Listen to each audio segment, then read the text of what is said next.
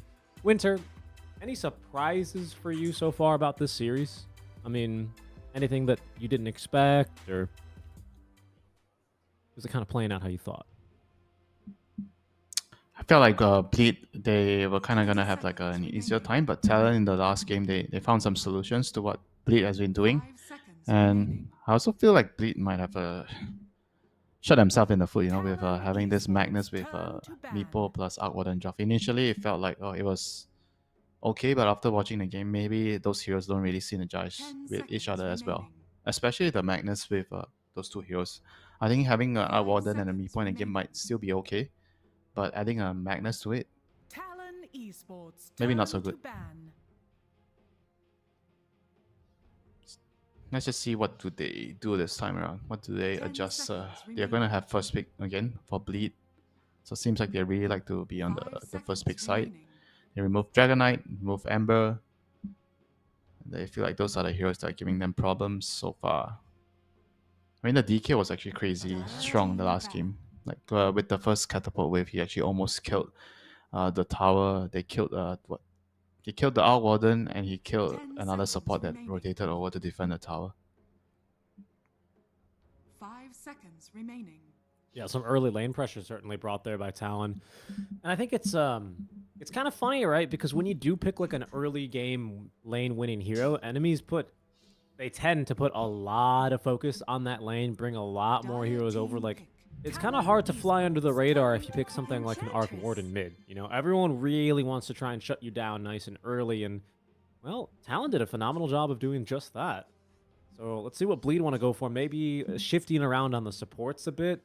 I don't know about you, but that Mirana, I mean, I couldn't name of like a single hero that would have necessarily fixed all the problems, and I'm certainly not pinning it on Polystone or the hero itself, but I do think maybe drafting a more meta support who, might have brought a little bit more to the table, basically, is what I'm saying. Yeah, time for a fresh start. So back to the Enchantress, no more Mirana. Just solid laner. And Talon opts to go for the annoying Bat Rider, which is always good against Ench, position for a Bat. You deal a ton of magic damage. You can potentially kill the Ench early on.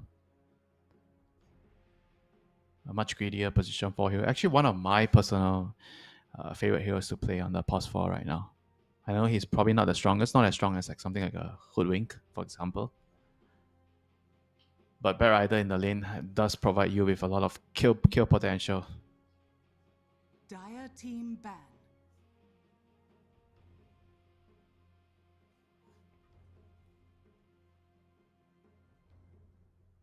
Bat Rider yet again. Kind of an anti-illusion hero, can be upgraded to a core, but even as support today alone, Winter, we've seen some pretty impressive Bat Rider performances, right? Kind of canceling black holes and locking down cores with some decent chain stun. I think the Bat ended up losing that game, but I think it more or less came down to spellcasting as a team and not necessarily so much on this exact hero, right? Is that kind of your read on this hero as well? It's more of like a greedier position 4, and you need to be able to. I think the position 3 needs to kind of have a more self-sustaining hero to allow the Bat to stack and jungle. And that's kind of the issue with the hero. He's very strong in the lane, but after the laning phase, he hits a point in the game where he needs to farm jungle for a couple of minutes, like 4 or 5 minutes to get his dagger. And that's when you have to figure out what you have to do on the map as the off laner, because your support is just going to be in the jungle. And do you need to actually get your mid laner to rotate over, or you have to just be content holding the tower on your own and just letting a bad jungle, So those are the things that you have to figure out as a team, what you have to do and plan your draft around the Bat. It's not as simple as, I'm picking a Bat Rider opener. Okay, we'll just play Bat. No, it comes a lot more with that. You need to plan around what you have to pick on the offlaner and what the offlaner has to do in that game to prepare for the Bat Rider jungling. 5 seconds remaining. Dire team pick. Mars! I mean, that's a pretty self-sustaining hero. Like after a couple of levels, I think this hero is very, very hard to kill in the lane if the matchup's not that bad.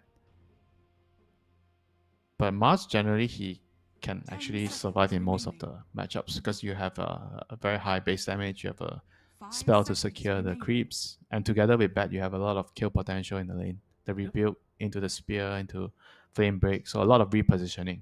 Exactly. Yeah, that's the big thing that I think can help you get out of really hard lanes is repositioning, either on yourself, like with a blink or a puck or something like that, or that spear, right? Which even into like Ursa's, I've seen some really strong Mars players kind of get out of that lane, basically no problem. I kind of want to say. Yeah, he's slow and spear is just very powerful tools in the lane, especially when you pair it up with a Bat Rider. Anything that has a stun or a slow, any support that gives you damage is going to be naturally strong with Mars.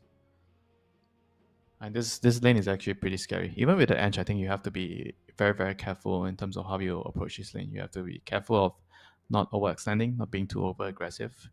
If you step up too far, you get speared or you get flame break, and you're just going to be out of position, and there's nothing your teammate can do to save you.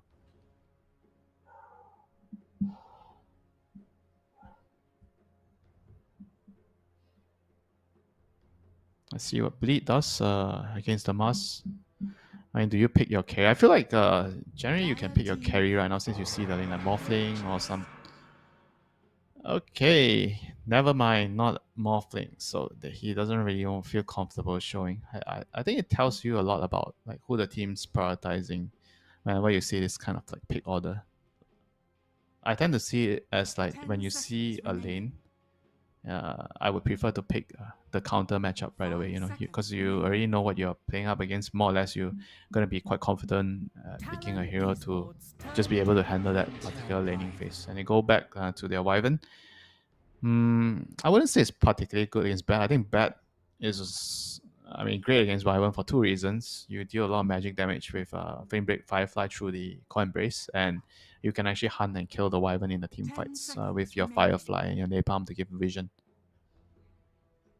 5 seconds remaining. I mean, Centaur against a bit like Mars, right? He doesn't really care so much about the matchups. You just pick him, solid laner, gives your team an escape, gives your team initiation, and you kind of want to use the later picks to cement your whole draft together. I'm wondering if this Wyvern is also maybe in anticipation of a potential like Pango pick, or if Bleed, that is, intend on perhaps maybe 18th picking. Oh, but you couldn't really. This is probably the two supports. I was wondering if they wanted to run it back with the bounty, but it just doesn't seem viable anymore. No, not really with the Ench. Yeah, it doesn't seem like it's doable. Ah, that's not a hero we see too much. A lane dominator, very strong into enchantresses as well. Because you can just kind of murder the creep, right? The frostbite does too much. I don't think it'll be laning against Ench necessarily. I'm not really sure where this Ench is going to go. Wyvern Ench is a support duo for sure. Not a whole lot of guaranteed stun built in, but a lot of sustain and good damage throughout the entire game, right?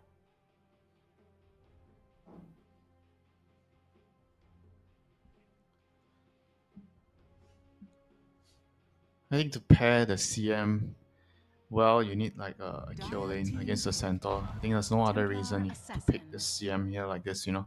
Doesn't really make the whole lineup a lot stronger. Like I think with CM, what you want to do to enable her is like you have a strong carry that can be self-sufficient or at least have some kill potential. And then they're going for a TA, which is a great lane counter towards the Centaur. Centaur has very low armor, so TA is great for that. 5 seconds remaining.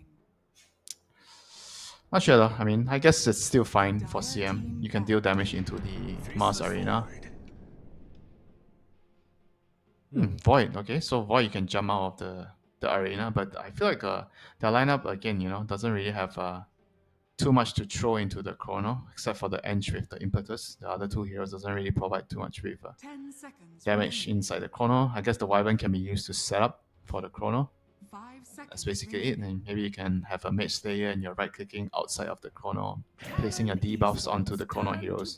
But so far when I look at him, DJ play the Wyvern. He's been always going like double braces into dagger. He doesn't buy the mage slayer. Like in the European games that we casted, actually most of the Wyverns have gotten mage slayer and play him more like a core, a greedy scaling core. 10 seconds remaining. Yeah, but I don't really think we were going to see that at all here, to be honest with you. I think Talon are going to ban 2 more mids, pretty much. Yeah, they're going to ban Kunkka, and against Makoto, maybe you take out the Ember, potentially, in this kind of a game. It's kind of a hard Ember game, really, but strong against the Templar, so I would consider it at least. I don't know. What other Makoto heroes are you thinking of, right? The Arc Warden taken out. And there's no Viper. There's still a Puck. Oh, Ember's banned by Bleed, pardon me. Just saw that. And DK. What Makoto heroes are you thinking of here? I think he needs a game. Makoto needs a game. He has to cook. When there's still Puck, I think Puck is okay. Apart from Puck, I mean, I don't really like Wind Ranger so much against the Arena and the Bat Rider.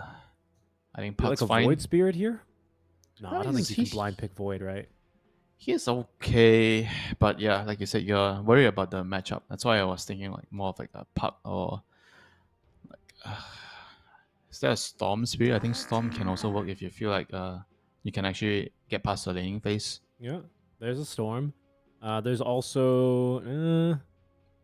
I don't know if I love Alina in this game, to be honest, for these ranged heroes. It has to be a magic Lina. You can't play him like as a greedy scaling farming Lina with buying Maelstrom and whatnot. You have to play with your spells, buy Aetherlands, get your Agalims, run around, gank people, do damage in the chrono. I think Mikoto has to be that hero that throws spell into the chrono. Queen of Pain. There's a Quap. There is a Quap that's available. I hope it's not going to be a Pango. I mean, it very well could be, and I'd be fine with it. I'm just hoping to see a different hero, honestly. Oh, they banned the Puck, And so it Puck, means they is want it a Pango. It's Pango, yeah. All right, well, that's fine. So now it's Queen of Pain, right? Yeah, pretty much, right. Quap now from Talon. What else can you do to really punish this? Not much, right? Huskar. I don't know about a Huskar this game. I think they've got pretty good burst. Yeah, I mean, it's not good with their lineup either, but it's good for the lane. That's it. No, I mean, what else can you pick if you really want to screw him over? I don't know. I don't really think there's too much. Viper's out. Could you... I'm just looking. Let me cook. Would you ever consider a mid lane Tiny here for Chuan? Oh, that's got to be a Chuan hero, though. Don't you know Chuan? Which one? The one in this game. You know, there are 2 Chuans. I do know. One's Chinese, right? But this Chuan also plays SF, and he's going to play the mid TA because it's going to be an Akashi carry Morif again. Yeah, the TA has an excellent matchup against the Pango. I think I kind of like the idea here. Against Chronosphere and Winter Wyvern, you want to have a secondary core that does damage. I think it's a good idea to have actually 2 cores. So I felt like the CM was rather strange with the TA, and now everything kind of makes a lot of sense together. CM with the morphing. They have a very strong lane there. Bat Rider and Mars also very strong lane. I think all 3 lanes across the board are very solid for Talon. And whereas for Bleed, they have Enchantress with Void. I mean, it's okay. I think they are probably going to be able to survive in this lane against the Bat and Mars. And Wyvern and Centaur is not the best combination of heroes to kill the enemy carry. Pango's going to get into a difficult lane against the TA. So I feel like in terms of laning wise, Talon is going to be ahead across all 3 lanes. I think they have some advantages there for sure. And then when it comes to the mid game, the Chronosphere, the Curse, it's probably going to reign supreme. But on the other hand, I feel like if the game is very, very fast from the get-go, Talon win their lanes, they get very early Roshan, the ball is rolling very quickly, then the Bat Rider has a dagger to pick heroes off. I mean, I feel like the game could be over in a heartbeat. And all these long cooldown spells like the Curse and the Chronosphere, even the Stampede's a pretty long cooldown, won't matter so much, you know. You're going to get run over by this TA. It's a pretty darn good TA game. Man, what do you Yeah. have to break refraction? Swashbuckle's really good. Enchant. Enchant. I was gonna say it. That come on, when you gotta let me cook, you have to go in rules of 3. You know, I was gonna say Arctic Burn, Swashbuckle, and of course Enchant.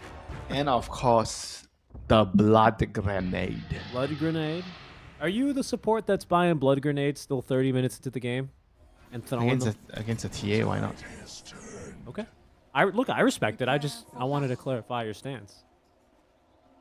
Is there a cutoff point for you? Like minute 20, no more blood grenades? I usually don't buy blood grenades after, I would say, first Roche. I think there's like very few situations. Come where on, you can't say first Roche can be 15 minutes, first Roche can be 30 minutes. All right, I usually don't buy blood grenade after I get my first big item as a support. Usually, What the hell? Give me a time. So come on, Winter. It's me as a support. How long could it possibly take for one item? 30 minutes. It does. So it takes- 20. Yeah, it's 20 minutes usually. Usually around 20 minutes. Around there. That's because then it's just like you have so much junk in your inventory. You know, you have like a bunch of lotuses and Bro, 50 wand, HP. glimmer cape with You like stack- boots. Stack 2 on top of each other, it gives you 100 HP. 100. Half of a fluffy head. Yeah. But also, like, it's just too many buttons to press in a fight. I played a game of Techies earlier, and I had 6 active items on a hero with a bunch of actives as well, right? Basically 5 with minefield sign eggs. It's ridiculous. How is any... What are you supposed to do? What am I, like an octopus? Battle begins. Stop complaining. Play better. Yeah, pretty much. I never really like having more than 3, maybe 4 active items in my inventory, unless I'm playing, like, I don't know. I can only take 4, to be honest. Yeah, right? Like, eventually... And boots. 4 plus boots. Unless my boots are greaves, then it's, you know... But to be fair, if I'm being entirely honest, after 3, I'm like... My brain can't handle it anymore. That's what I mean. Like, what do you... Who are these And then people you have, buying all you our have items? 3 spells to cast, and then you have backpack item. Yeah, man. You have Imagine people, like, you have to backpacking click- the refresher, passing the cheese in the middle of fights. These guys are just built different, honestly. Yeah, you just have to grind, play a lot of Dota. So let's jump into the lanes. Indeed. Let's look at the lanes. Mid lane, we'll just watch a little bit here of TA do TA things. Ooh, he's kind of getting her butt beat, not gonna lie. 2 denies early for Makoto. I mean, I didn't want him to play the Pangolier just because I wanted him to see him on a different hero. He's played a lot of Pango in these qualifiers, and he's been very successful on the hero. So it's no surprise to see Makoto now go back to something that, you know, he's a bit more comfortable on.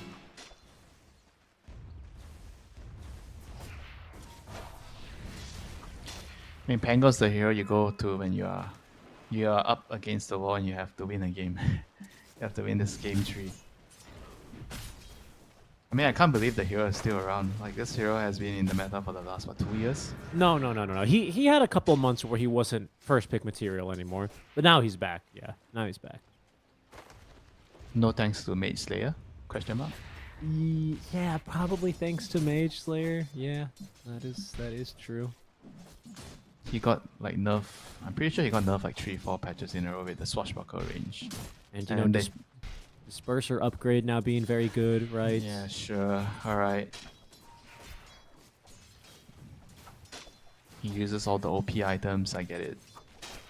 Yeah. Disperser, Shroud, Shiva's, Bloodthorn. All these are the OP items Yeah. right now. He's pretty good with those, to be honest. That's a good I point. mean, do you consider Vlad's like OP? He's very good on certain heroes.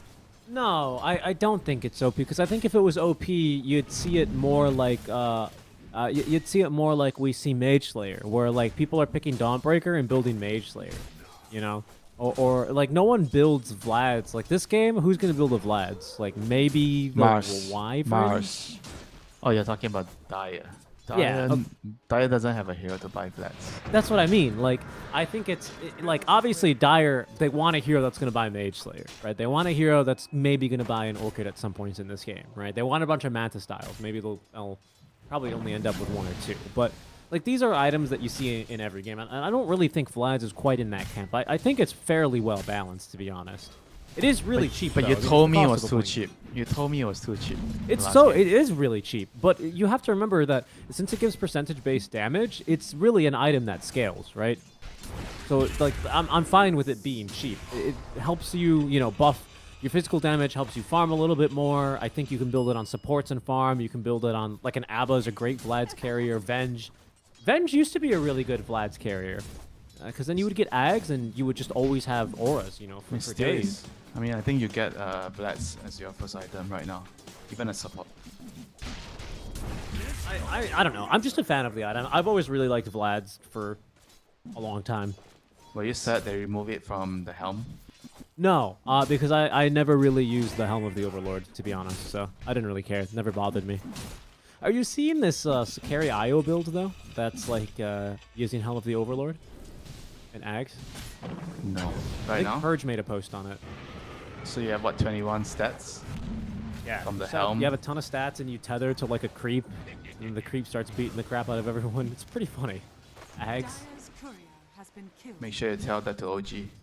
Yeah, we'll see. Maybe they're going to pull it. Maybe Tundra this time with Thompson. How are lanes shaking out so far? Monstro is starting to struggle a little bit, but of course has that regen, and with the Helm of the Iron Will, can take a bit of a bruising. 2 points, though, in that Hoof Stomp. I wonder if he'll try and put anything into Retaliate soon enough. Top lane, what are we seeing? 10 denies from WS is fairly impressive, I have to say, especially this early on. I've seen this happen a lot with Mars. Mars always has a lot of denies. Good animation, good damage. That's true. Yeah, and especially then you with the have build, the double bracer build. Like everybody Right. goes double bracer into Blats right now. you have like an ability where like you can deny and then immediately God's Rebuke, you know, Spear also is pretty Yeah, decent. the animation is just way too smooth. Yeah. Jackie. He's going to fight through this one. He has no more regen, just the 4-stick charges to his name.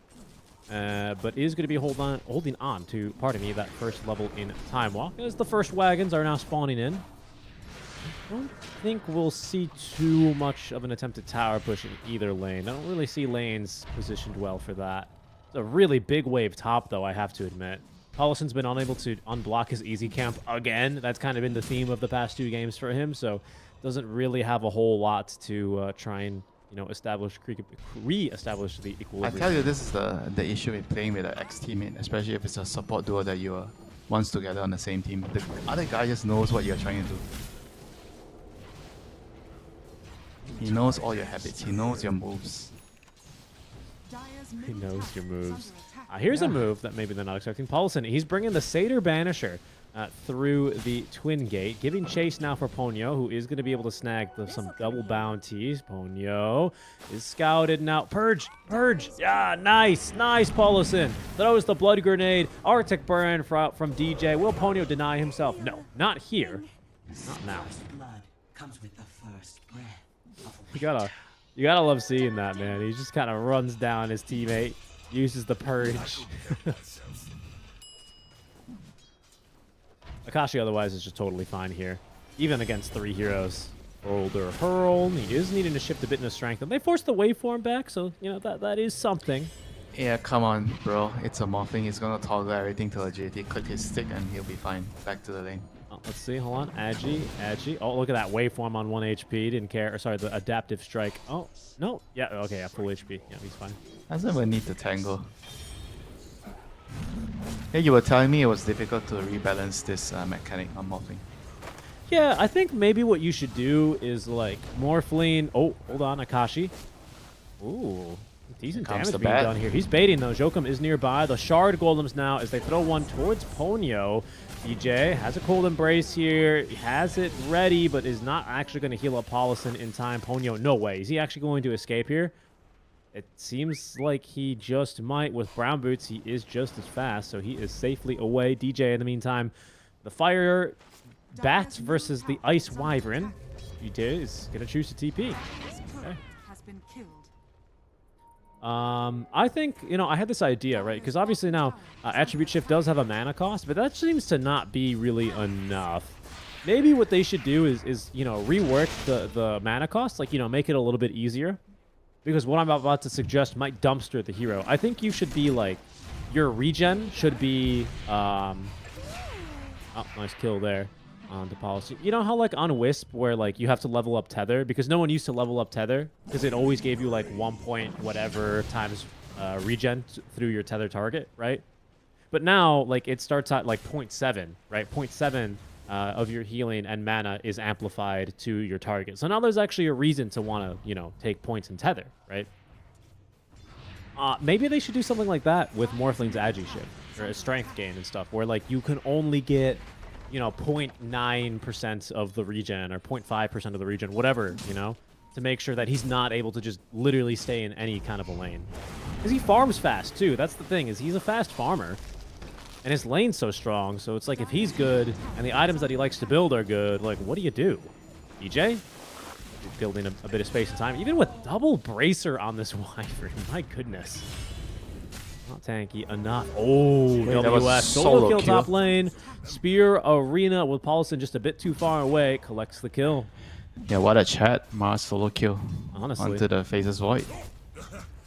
Must be some spear into mid-arena combo. Yeah, it must have been. What do you think about my suggestion, Winter? Do you think it's too crazy? Is it too big of a nerf? No, not really. I think it's a reasonable change. But it might break the hero. Yeah, I think he's going to be really, really bad. But it's just... I don't know, man. It's just so good. You know, being able... I mean, he has taken a second point in attribute shift, which is kind of interesting. They're going to circle WS now, who does have 2 stacks of that time dilation slow. He's in for a painful and slow death. Blood grenade thrown. Even Chrono committed because they really wanted to get this. Ponyo not going to even offer any additional support as the final bash is coming through. He was like, he's trying to come. Maybe I can have. Okay, never mind. Who am I he- kidding? He just backs off. Oh, I'm a maiden. I'll see you later, man. Radiant's middle tower is under attack.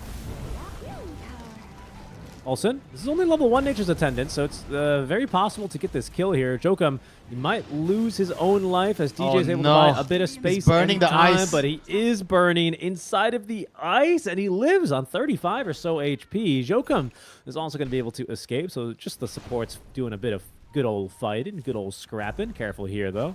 Okay, he'll be fine. I thought the Centaur Conqueror was going to be able to secure the kill. Your Talon, meanwhile, quietly built a 4K lead from the lanes. Whoa! I just realized they were 4K ahead. Yeah, and it's going to extend here. Look at Chuan farming this mega stack. Yeah, I mean, like I was telling you about how I felt about the drop, and I saw the lanes. I feel like Talon should have like a very, very good lanes across the board, and it's. I mean, I didn't expect it to be this good. 5K at 10 minutes. This is a huge lead right now for Talon. I mean, Bleed has to try to figure out how to cut some of the lead away with this Pango running around. He's gonna have to try to make some rotations to secure some kills on the side lanes. I think the Wyvern's not even level 6, you know, the supports are really struggling on Bleed.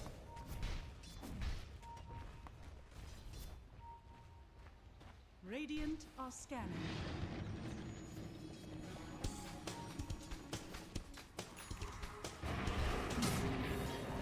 Ashi's here as well, ready to play with his Vlad's offering. He's got his treads, he's got his safety bubble. He feels very strong here, Winter. I swear every game the Morphling gets a safety bubble. I'm telling you, I mean, it's pretty common, right? I think there's... I don't know what the chances are, to be honest, assuming there's an equal, random, and a true distribution of those neutrals. But 3, 4 safety bubbles, and still 2 neutrals to be scooped up. Dude, is that right? Is there only Seeds of Serenity and... Okay, no, someone's got a shovel, someone's got an occult bracelet. Okay, I was about to say, that would be a little... I think the seeds and the safety bubble are the 2 most sought after items, for at least for support for me. Whenever I look at the neutral items, I look for items that give me regen and maximum HP. Curse. Freezing Field canceled by the Winter's Curse into the Arena of Blood, which did get dropped first. DJ will buying himself a bit of time as out comes the Stampede. Jackie able to get the kill onto Ponyo and WS with 3 stacks of time. That's 5 heroes. Forced out, but Chuan, you're on the wrong side of the map. How'd you end up here? Good bonks now from Makoto. Another swashbuckle. He does get that refraction back online, and the traps to try and cover his retreat until Jackie drops another Chronosphere. No escape here for Chuan. Autumn, Masaros. think he's going to be just fine. All right, there's a lasso, though. If they can continue to slow him, and there they go. Lasso on back into the fire, and the waveform from Akashi to pick up the kill. Yeah, I wonder what did the TA do there. Like, he came in from behind, he was farming mid, and then he Yeah. rotated to the bounty runes, and then he decided to just run into the fight to help his team. Maybe he got the tower, right? I suppose he got the tower. He felt really strong, and to be fair, he is actually really strong, but... Yeah, but that was a crazy rotation by the TA. It's still pretty early, isn't it? I mean, you have no BKB, so if you run in, you get caught by any sort of control, the Pango roll, you're just gonna die. I mean, good news for them, the Morphin is still very, very fat. Not as fat as the TA, but I mean, things are still working out well for Talon. Yeah. Roshan is gonna be the next main course on the menu for Talon. They have to try to figure out how they're gonna get it. They have the right heroes for it. So probably the Night Rush, 15 minutes. Nice spear back. Big ol' spear on Makoto into the meld strike. Makoto still alive in the cold embrace. In fact, has now the rolling thunder. Ah, there's so much magic damage, but a huge Winter's Curse. Max Agi here on Akashi. But just no follow-up damage here. Unfortunately, DJ is not going to really be able to make that nice curse pan out.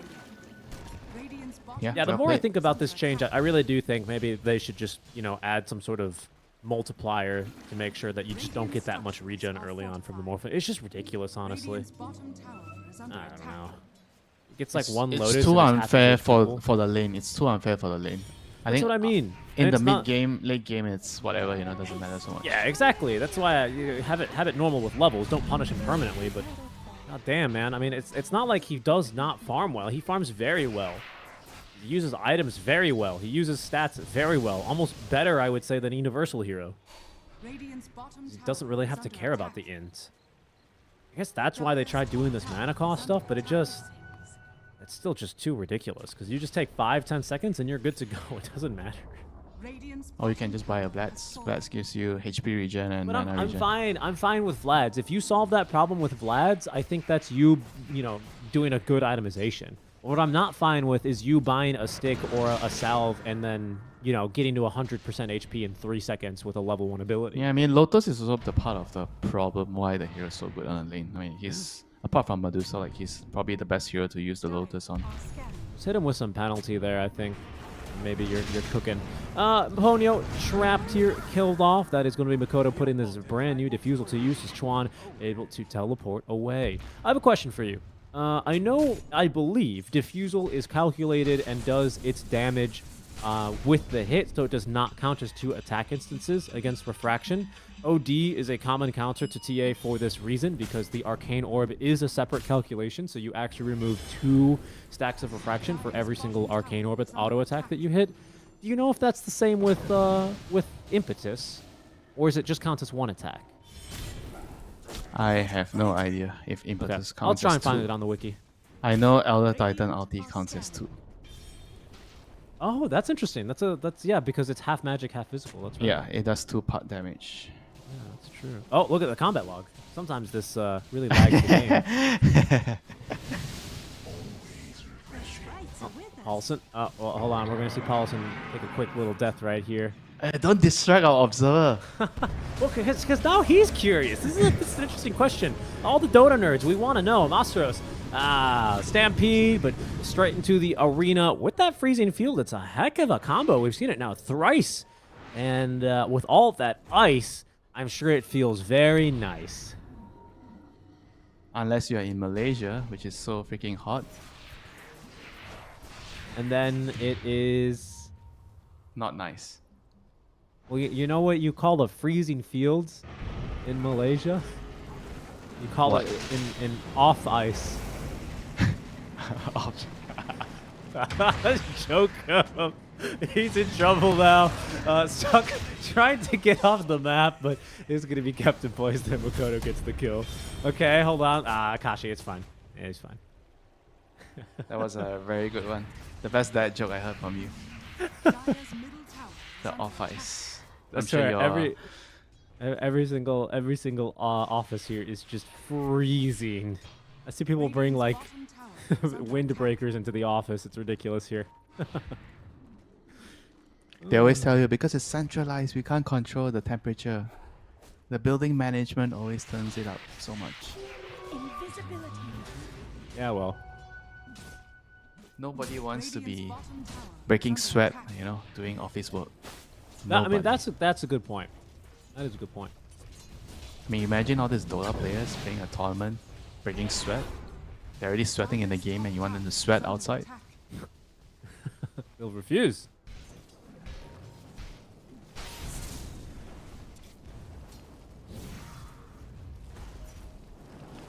Just some tower trades here. Everyone's kind of just farming up. I think this is like kind of typical game 3 stuff where Talon, they've been able to find kills because they're just better with their spells. Their Blink Dagger on Mars is going to be a bit more effective here, and soon into the Desolator. Now looking for a bit more as they blink behind the tower. Arena, now Spear onto DJ. Counter initiation coming through from Makoto. This is kind of a tough area though here in the Wishing Well. This guy's Paulison, who even with a Stampede cannot evade the freezing field. Makoto forced to roll away as Talon pick up fight after fight after fight. The Spear back from WS. Chef's kiss right there from him. This is another strong game from Talon. Bleed. They have to turn things around. They cannot sustain this pace. Radiant structures. No, they can't. I mean, the Faceless Void has to try to find a way to use his Chrono to help his team. I just feel like he's been like just ignoring his team or just using his team as bait to farm, which you know how I feel about carries that do that, right? I think whenever you're behind, you need to help your team. You can't just, oh guys, just go defend the tower and buy me 2 minutes so I can farm. I think that's not the right way to play the game right now. I think whenever you're behind, it's even more important that you actually fight. I mean, you don't obviously fight whenever you want to, but you just fight with your right timing, with your team, and everybody has their spells. You try to use your spells as your timing window to fight. Because I feel like they are not actually that big, right? If you think about how the fights are going to start, if you can get a good stun off from the Centaur, create some chaos, and then the Pango's rolling in, and then the Curse, you have the Curse and the Chrono. I feel like there's a lot of potential to win the team fight. In the Chrono, you have Impetus and you have the Wyvern to throw some spells in. I think there's a decent amount of damage you can throw into the Chrono. Sometimes I feel like players, the way they think about Faceless Void, they think about whether they can kill the target. So whenever you don't have a lot of items or you don't have a good start on Void, then the player tends to become very defensive about using the Chrono. But they fail to realize that you have a team, right? So even if you don't have damage to kill the hero in your Chrono, your teammate might have the damage. So if you come to the fight, you're still going to be useful. Right. I really like these coaching insights, Reed. This sounds like a speech that you would give to a carry player who just basically went an entire game without using Chrono. I've given the same speech. No. And I believe it, and I want to build onto this, right? Because I think something that's really impressed basically everyone and has really separated Yatoro from not only, regular pub immortal players, but has also put him a step above even professional players, is that he's always like farming, and his farm patterns, right, which have been studied by what's his name, the German pro player. He was an offlaner. He wears round glasses. You worked with him in the most recent event. Yeah, Kezu. Yes. He did a nice video on the farming patterns. Yeah, I watched that video. I learned a lot. And one of the things in that video, and also one thing that I've just generally noticed getting to cast Spirit a bit, especially in the recent qualifier run, was he's always farming in a position ready to try and fight with his team, right? He's like a tether range away or two, right? Only a couple screens away. And on a hero like Faceless Void, on a hero like a TB, that really can make a difference. Now, careful here, because we are gearing up for a fight. Jackie pretty strong here with his Aegis and his fresh BKB. As Talon looking for a better start. So this kind of an initiation. They will sneak from behind.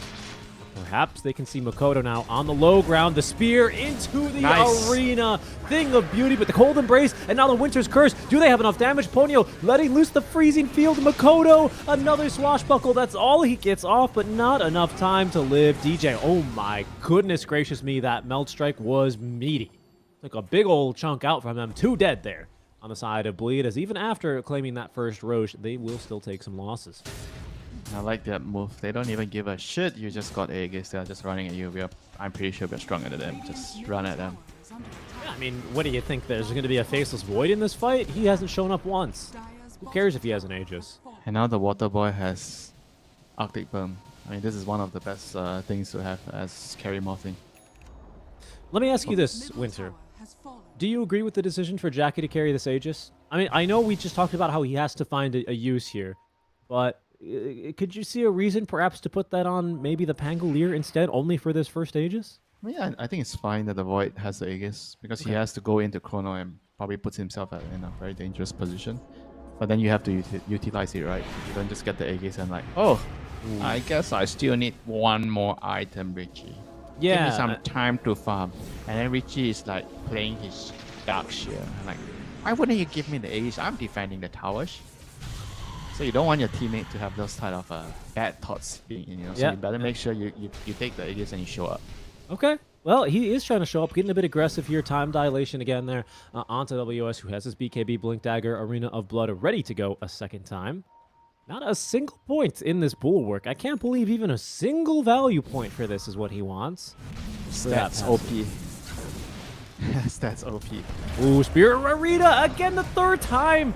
There is going to be the Aegis burn down. Now let's see what they can do for round number 2. Ponya ready to go with the freezing field. Jackie activates the BKB. Melt Strike from the high ground here from Chuan. That damage time walked up immediately. I believe they're just backing up. They're like, all right. We're done. Chill. 2 is going to be able to escape. That was pretty close for both of the supports. Thanking their lucky stars, they're able to see each other again in the fountain, but Talon, they might just run it down mid here, look to apply some more pressure, and in fact, they might have a little bit of pangolin for dinner. Makoto able to survive a bit now through that lasso, as out comes the freezing field. Masaro's mostly out of range, still getting hit by a few of these explosions. That's going to be the cold embrace keeping him alive, but Chuan with the meld strike, nuking him down. Akashi preventing any sort of follow-up there. They do only get Jokum. Polison at least will be able to poke him down from range.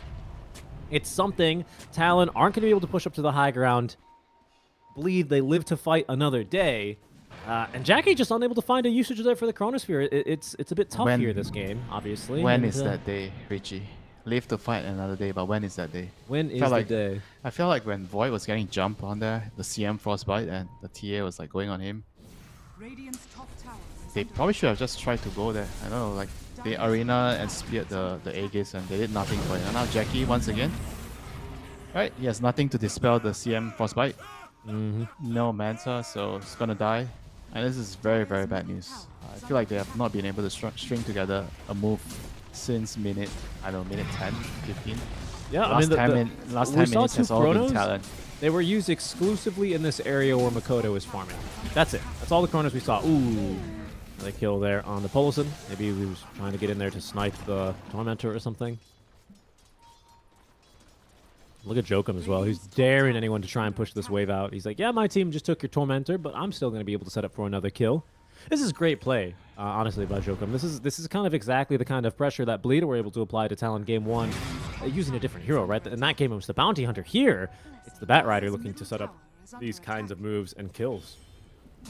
This to me is like some of the most impressive bit of macro game sense to have, like playing these kinds of position 4 or 5 heroes in this case, right? Being able to move around the map, like it's a deceptively difficult thing to do, to be in the right place, to get a read on the map, to know that you're not going to cross a creep wave, that you're going to interrupt your team's farming pattern, that you're in the right place, that you're not going to run into enemies farming. Like, this is not easy. I think it's low-key one of the hardest skills to kind of master as a support. Yeah, using the vision and understanding your opponent's vision and playing around it. It's gonna take you a long time to learn this. A lot of hours and watching replay, discussing about theories. And what I like about this game is the two supports fighting against each other, Jokem and Polozon. I'm sure they had a lot of discussions like this when they were on the same team. So putting everything to test. Oh, 2 years ago you said this was bad, and today I beat you with this specific strat. Do you still go back and forth like that with some ex-teammates, Winter? Some, I tell them. Remember I told you 3 years ago to put the sentry first, always in this kind of situation, and today you lost a match because you didn't do that. Oh man. That's funny. That's funny. I remember Adam talking about that. He's like, normally when we would smoke, we would always smoke in this spot and we never check for sentry. And then this one time at TI, we checked for sentry and we dewarded right away. And we were like, ooh. I think he's got one of those stories from TI 5, TI 6 probably, back in those days. Yeah, because people tend to put different placements with ops and sentries in very important matches. You can study as much as you want to, about habits of certain support players, but when it comes to a big event, a big game, sometimes people change up their patterns. So it's not something that you should 100% take into the game where, oh, he's definitely going to do this, you know. He always places this board, you know. You should always still check it, you know. Like one sentry is like 50 gold, you know. Are you actually going to save that 50 gold and then... No, that's very true. For me, I actually tend to, even especially in losing games, I always run out of sentries. That's always how I try and get my team out of the hard spot. There's never enough sentries to buy. It's true. True. I mean, back in the day, right? True. Hold on, look at this. They're trying to stand underneath this ward, trying to maybe break the smoke, go for a fight. It's going to be pretty obvious that Paulson was smoked up, though. You can see how Talon respond, right? Moving further into the trees. And it seems like we will be avoiding conflict. It's like two cats that meet in the street. They don't want to actually fight each other. They're just going to meow, hiss, and then, you know, scurry to their own corners. It's more like a dog thing, you know, when they see each other on the street. That's true. Cats especially when a little dog sees like a husky. And then the little dog's just yapping, and the husky's like, yo, what up? I mean, husky is like a really bad example. They don't really pose a threat, but Tron right now, he poses a huge threat with the Arcane Rune. Ooh, good blink out there. Very good blink out. And yes, the Eye of the Vizier. Jump. Look at this. We have a Chronosphere. We're just going to go ahead and drop it immediately, trying to get through this Templar Assassin as fast as possible. Oh, no. Oh, my God, he's alive. Okay, he is going to be taken down, and Jackie time walks off the damage, so that is an acceptable fight. DJ gets the kill on Deponio as the Rolling Thunder is going to be interrupted here. Makoto, oh my goodness, still managing to escape. No, the last auto attack from Jokum, actually enough damage. Akashi, he's going to be jumping on in, but he has 4 time dilation stacks on him, so he doesn't have a lot of spells to play with right now. Just the right clicks with the Arena of Blood, trapping both supports in. Jackie and Masaros able to take down Jokum at long last, but look at the damage these two are pumping out. The final boss now, Akashi, trying to beat back Jackie. He's got his own time dilation on him now. He can't time walk away. He's going to go down to the right Morphling right clicks. Unbelievable. Talon, they still win the fight even without their mid lane TA. I mean, this Morphling has been giving us a clinic on how to play the Morphling in team fights. I think he played that fight very, very well. I mean, thanks to the enemy team having to chrono and throw everything on TA. I mean, this is why I felt like it was a really smart decision doing a draft when they saw the Void. And they decided to go for a Morphling, so they have an extra core, so that you don't feel like so much pressure whenever the chrono is on your core, you know, if you have a single core lineup. And having TA and Morph means that the Void has to make a crucial decision. Who do I chrono? Who is the most dangerous target, you know? Who can we kill? And all inning for the TA definitely did not like work out for them. It looked good initially. They killed the... Who was it? It was a CM and the TA right away. But the 3 heroes, the Fat Rider, the Mars, and the Morphling had enough in the tank to just kill everyone. What have we learned, Richie? It's important to spread net worth across the heroes. That is true. Need some equal distribution, otherwise you get into situations like this. Which are try going to your next pub and telling your teammates that, hey, we need equal farm distribution. What, you don't have the support tax in your game? That's what I do. Every 2 waves, I get 1 range creep. Nope, secured. Range creep secured, don't worry. Are you sure you have your behavior score intact? It actually fell 100 points. I don't know what I did. I only typed GLHF and GG well played. We'll see how this one goes, though. Cold Embrace. Okay, very good Cold Embrace, but the damage, look at this. The magic damage is just too high. Jackie's dead. He doesn't have buyback. He's dead for a full minute as Akashi chasing, looking for more. Is just going to miss out on DJ, fortunately for DJ, but the rest of Bleed are falling like flies. Makoto goes down to the damage from WS as Akashi sweeping back in, puts down Paulison. They will be going straight up to the high ground. Only 1 buyback here out of the dead heroes, and that is going to be for Makoto. Does not have the Rolling Thunder, though, when he respawns Winter. And, well, doesn't really have much else I think he can do. I think he just kind of has to buy back here. Oh, but without Jackie, what's the point? Without Rolling Thunder. But then you're playing against Megas in Game 3, Bleed. It's felt like all game. They haven't had a lot of moves to make, unfortunately, for them.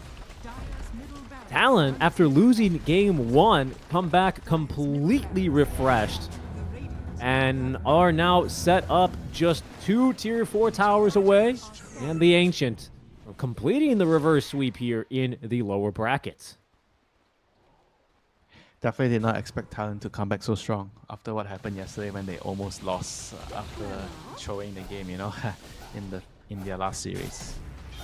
I mean, good to see them, you know, just coming back strongly from a very difficult series yesterday and giving us a good show here this time. I feel like they played really well, especially the last game. Utilized the draft to its fullest extent. Everybody did their job, especially the Bad Rider and the Mars. I feel like both of them were like the true shining stars of the team. And obviously the Morphing doing his thing in the team fights, clearing enemy heroes up, racking up the kills. But it's a team effort at the end of the day. If somebody on the team is not doing his job, somebody's showing up late, then everything is gonna fall apart.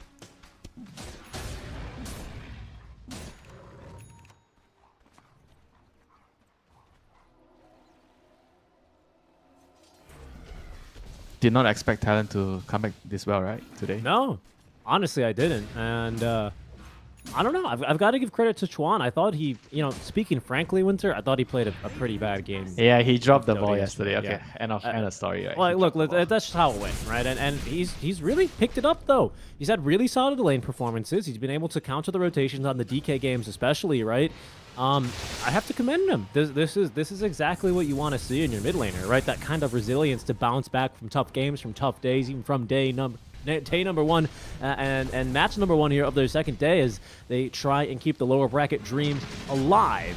As Akashi getting ready to hit some tier 4 towers now. There's the Deso debuff out from one as they have managed to catch Masaros with the lasso, forcing out the Winter's Curse. WS waiting, looking for the right opportunity now to lay down that Arena of Blood as they are going to be now on top of Ponyo. Jackie has to BKB to ignore this Arena of Blood, but look how he's being kited by Chuan as the Chrono whiffs. What a player. He walks into it just to give him the satisfaction here as Akashi continuing to fight the spear, fitting two heroes against the trees right outside their fountain. That's already a dead Masaros Makoto. He can buy back, but they're not going to bother. GG, well played is called. Bleed Esports. They win game 1 convincingly, and then Talon strike back in 2, finish them off well in game 3 to proceed on to day 3 for the Birmingham CQs. Well done to them. Well done. Yep, well played, well played. Very good game here by Talon. I think this is by far the best game they played yesterday and today. Felt like they figured out a lot of the team's issues. They were able to solve it. They adapted well in the draft. I feel like having the Morphing last pick, even though they already had TA, was a very, very good way of dealing with the Chronosphere. And on top of things, I feel like their laning phase has been pretty solid throughout. There were a couple of bad games, but they figured out what was wrong and they fixed the issues and came back. I mean, this is a good sign of a strong team in the making. You need to be able to solve problems on the fly. Not every team can do that. Yeah, no, I mean, agreed. And they looked really well. They bounced back. And, well, for Talon, they're not done playing Dota yet today because they will be moving on. They do have a bit of a break. They've got, is that right? They've got an hour here, Winter. Indeed, we're going to kick things off at 8 p.m. SGT for our next round. However, simultaneous to the lower bracket semifinals, we will be also playing the upper bracket finals. That'll be between GeekFam and Neon Esports. That's taking place here on this channel. So if you want to catch that game, you can stay tuned here, or you can also jump around to the other streams. I believe Eastern European Dota is live because we still have a little bit of a wait. Yeah, you can catch Spirit versus Navi. That sounds like quite the game, actually. Or you can be here in an hour for GeekFam versus Neon, or alternatively, you can catch the game which is going to be in the lower bracket, and that is going to be Talon again taking on Execration, who did defeat Blacklist in the Rambulan. Winter, for us, though, that is going to take us to our 1 hour break. We're going to go ahead and recharge, get some fuel, and get ready for our next match, which is going to be the winner bracket final, guys, in 1 hour on this channel. We'll catch you there.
my days are getting shorter. It's now or no way, 'cause life flows like white water. Take a moment to breathe, hold it in, stay a while, forget all that you know, and forgive everyone. It's all in your power to turn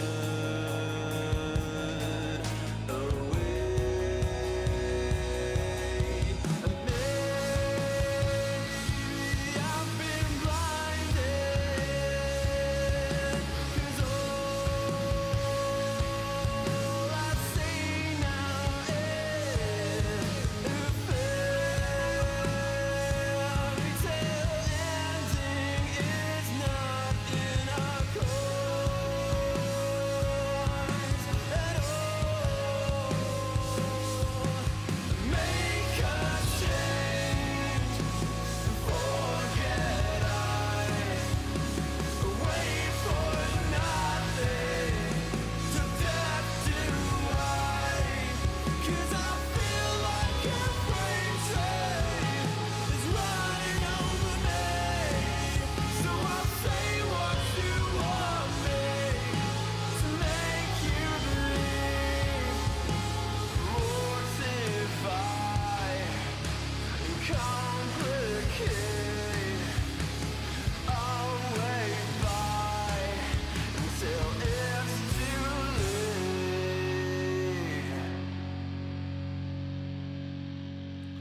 But I think that you know much better. Wait forever.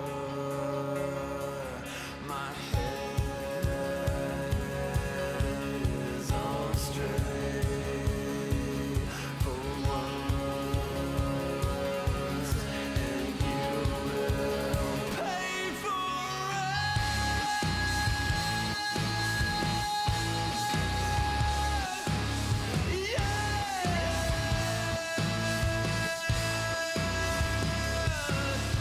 Caught in a landslide, and birds I take, and I can't wait to finally get out of here. And I feel like a freight train is running over me, 'cause I know like I know everything to make you believe.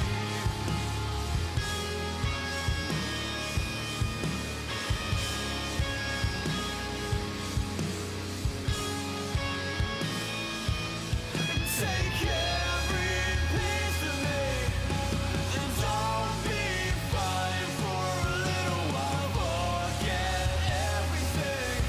You're making excuses.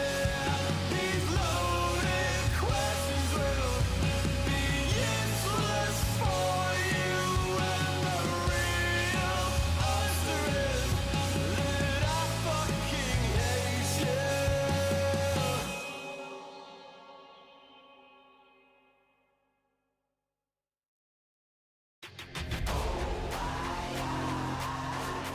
Never fall back. We will stay right where we at. We never fall back. Yeah. We never fall back. And you can find me where I'm at. We never fall back. Ha. We never fall back. And you can find me where I'm at. We never fall back. Come up with a game plan. Double XL up in the paint, you can't shake that. All the way gassed up, full tank, man. Moving too quick, keep the cameras in the playback. Dang, so tell me how you feel with it. You put a lid on it, I ain't got no chill with it. This right here your problem, you gon' have to deal with it. Lay it on the line, high risk, that's the meal ticket. Yeah, we never fall back. Hold our ground where we at. Never fall back. No lies, all facts. We will stay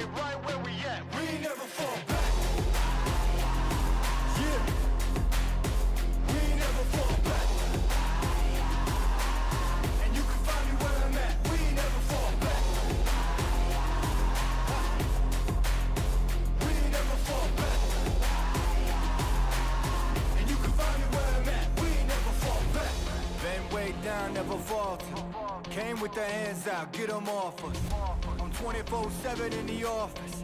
Pay attention cause I ain't repeating offers. Yeah, never met a man I've been scared of. Careful, you gon' get exactly what you asked for. Careful, whatever you bring me getting handled. I answer to no one, I don't need to hassle. Yeah.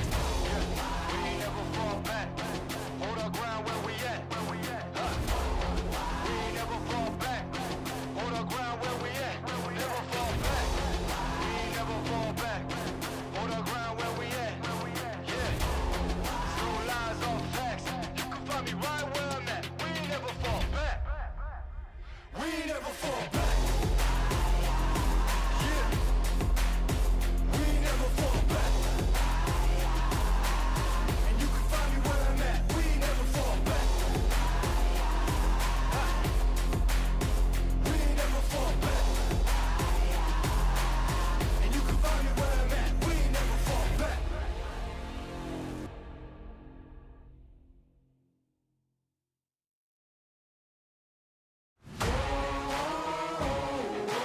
Man on a mission, I'ma get it. You know I be on a way. Yeah. You know I be on the way. Man on a mission, I'ma get it. You know I be on the way. Yeah. It's all hard, ain't no fear here. You ain't giving this at all, you steer clear. Never beat, I've been down and I reappear. You got some money on the line, you better put it here. Rolling in and doing that work. Check priorities, I'm doing that first. Them checks big and I'm sure that hurts. But it's checkmate, we ain't selling short, know the work. Ain't nowhere to hide. You ain't gotta see me come and keep me on your mind. Cause I be on the way. Yeah. You know I be on the way. Man on a mission, I'ma get it. You know I be on the way. Yeah. Man, we coming for them bags. If they said I couldn't have, get the team. I got a vision for the things you ain't believe. And here's the motto, hard work, this over everything. It's that comeback. I'm calling plays, hit the pass, then the run back. Yeah, I'm far ahead and gotta run laps. But we ain't letting up, we never done that. Ain't nowhere to hide.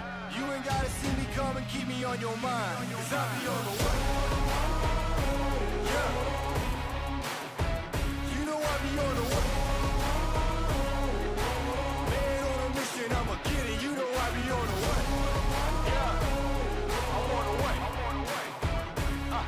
On the way. Yeah. On the way. I'm on the way. I'm on the way.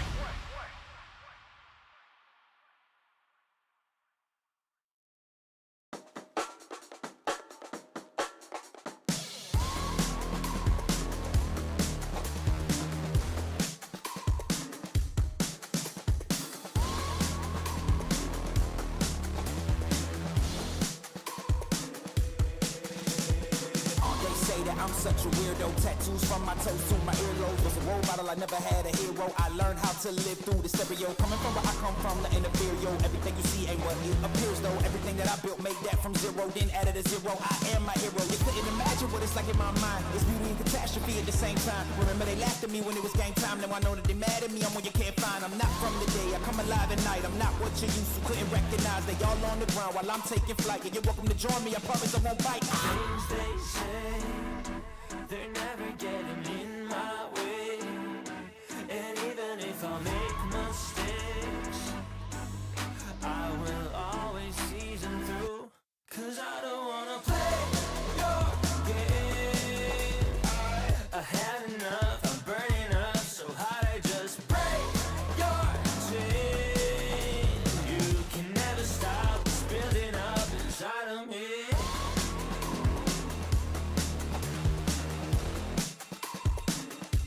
Inside of me.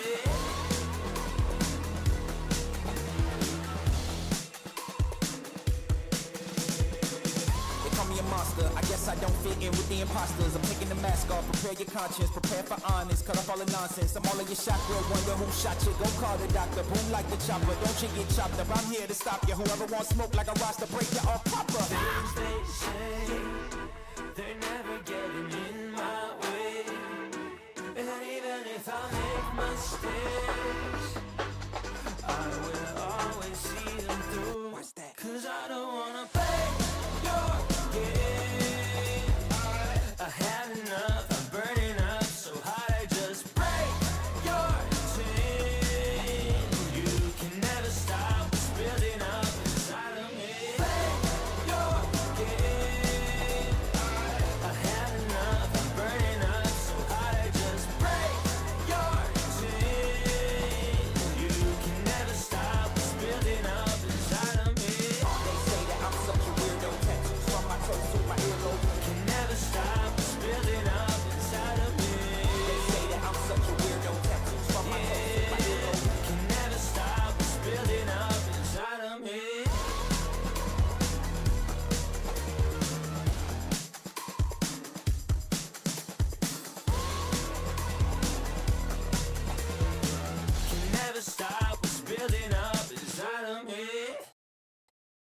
you burn a hole right into the sun and call it home.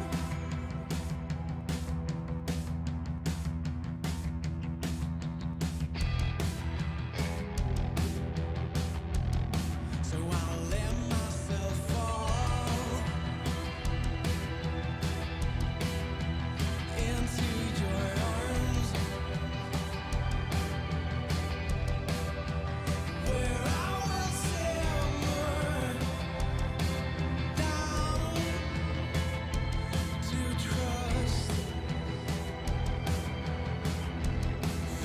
So I am waiting. I am shaking like a little baby boy, and I'll wait for your majesty to come home.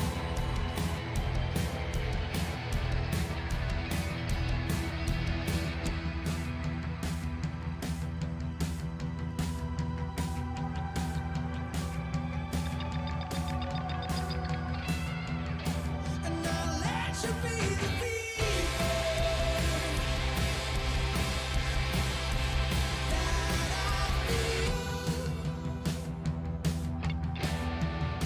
And I'll let you burn a hole right into the sun and call it home. And I'll let you be the fever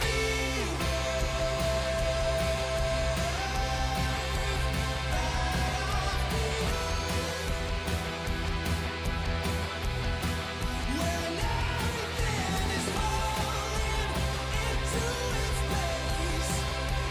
Everywhere your feet may touch the holy ground. Everywhere your Lord may keep your weapons down.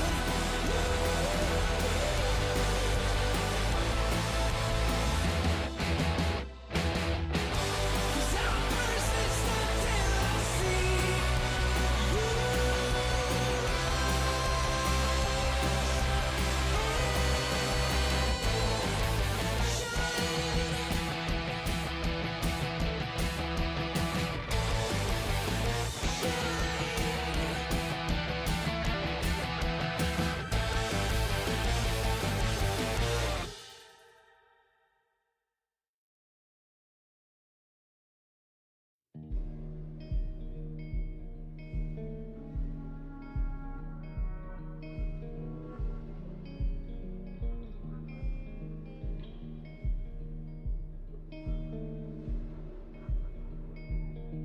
how strong is the hammer in my hand? How long can you force me to dance? There's a crisis in my heart and in my world, and I saw you smile when I fell into the dirt.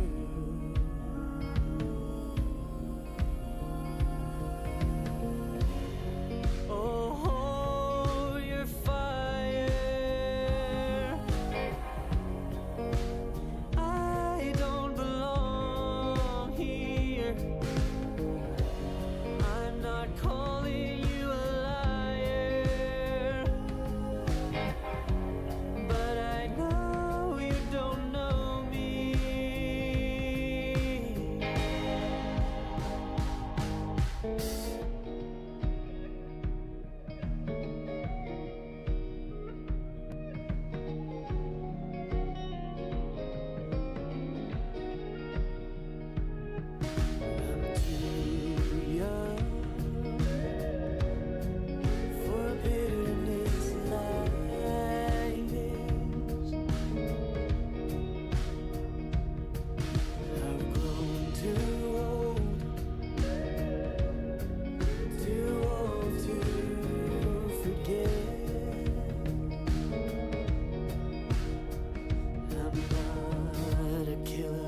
healing never fails.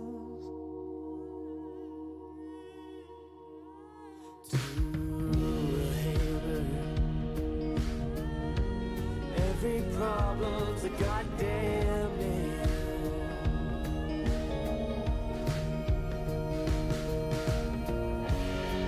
Oh, hold your fire. I don't belong here. I'm not calling you a liar, but I know you don't know me.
Run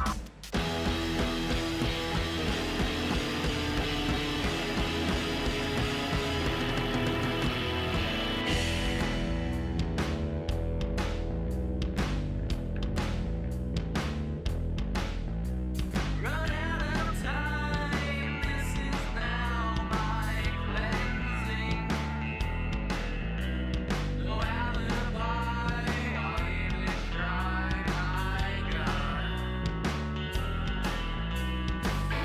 Hold on, you put your shot. Fade away,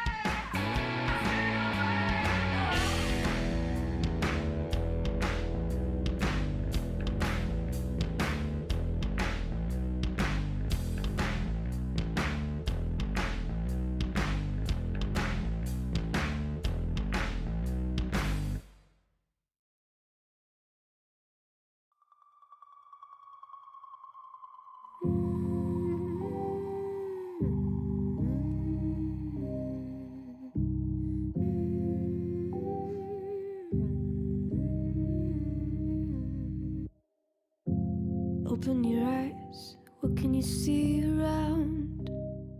Wind of the open sky, over the siren sounds. This is a dream, getting the royal scar, holding a diamond blade, throwing it far. Holding your breath still, you jump the fire. We'll just sit and wait till you see me fly. You know they'll never catch me for it. See me fly, the way I put my finger on it. See me fly, you got it, then try to tell me you got the wrong guy. See me fly, you know they'll never catch me for it. See me fly, the way I put my finger on it. See me fly, you got it, then try to tell me you got the wrong guy.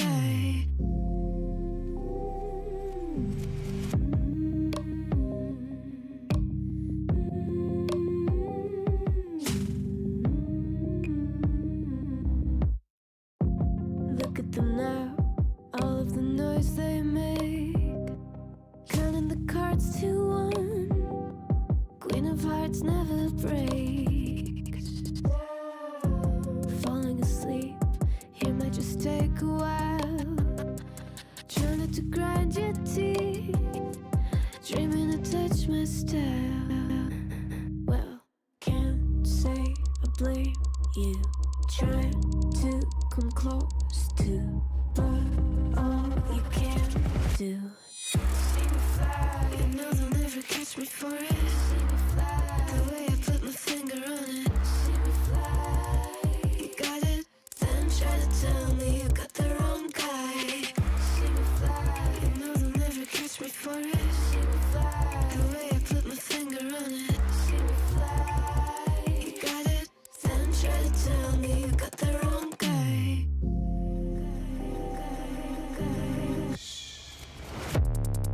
Got the wrong.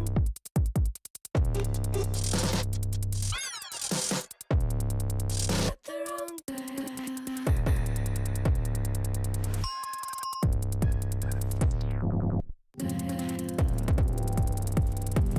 Then try to tell me you got the wrong guy.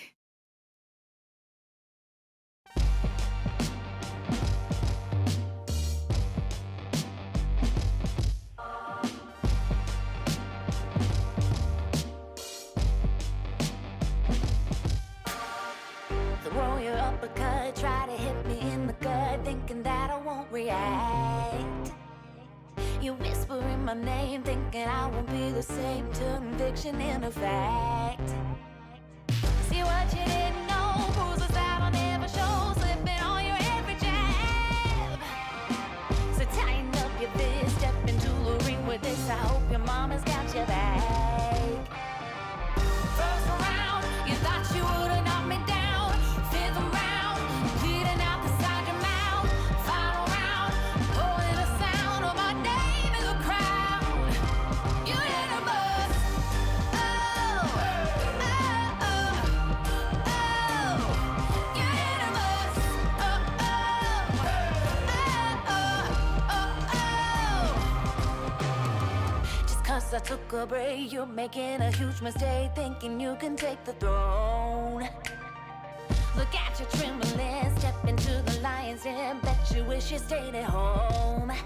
Begging for mercy underneath your breath when I ain't even sweating yet. My legend's written in the stone, yeah. You're crying, Adrian, defeat is now your only friend. Even your mama's gotta know. First round, you thought you would've knocked me down. Fifth round, bleeding out the side your mouth. Final round, only the sound of my name in the crowd. You hit a bus. Oh, oh, oh, oh. You hit a bus. Oh, oh, oh, oh, oh,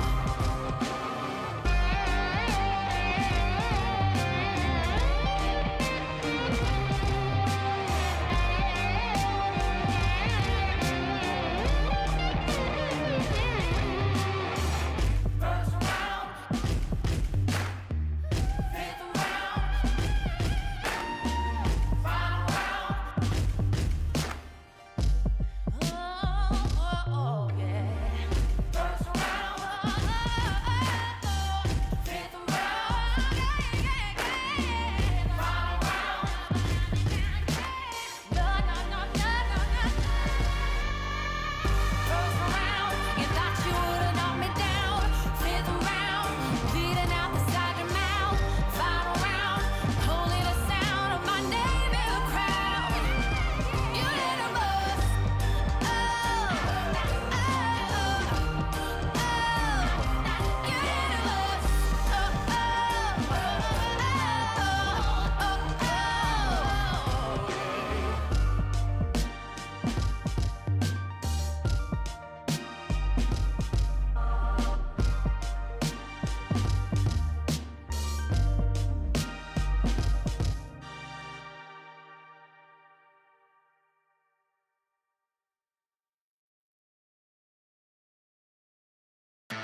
You're so cool, cool.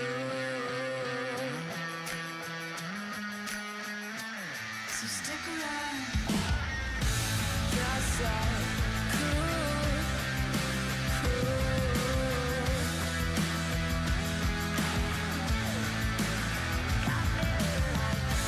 You're so cool, cool.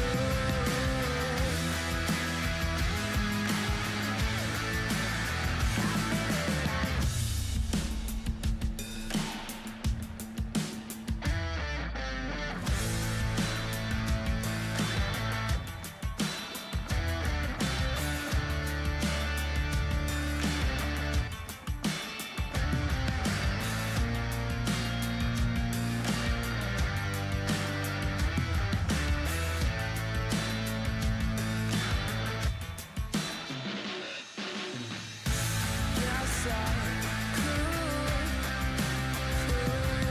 cool. So stick around. You're so cool, cool.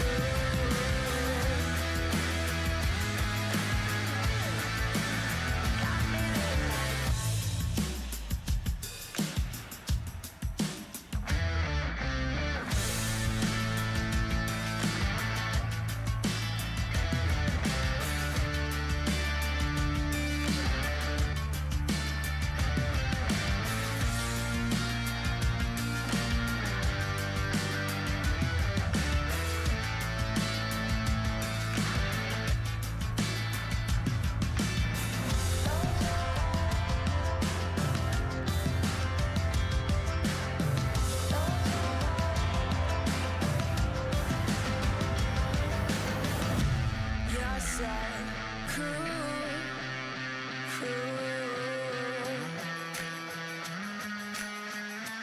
So stick around. You're so cool, cool.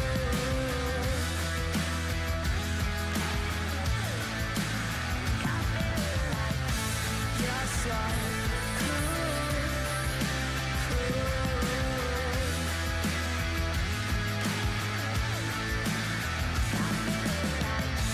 You're so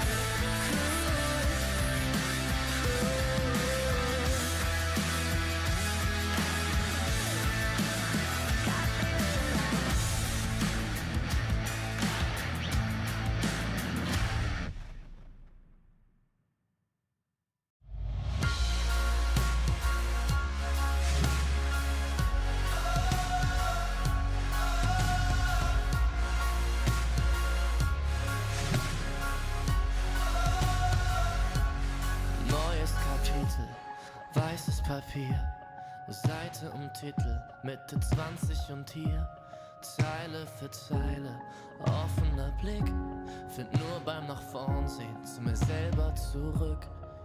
Und auch wenn's irgendwie nur eine Plattitüde ist, der Augenblick zerfällt, hält man ihn fest.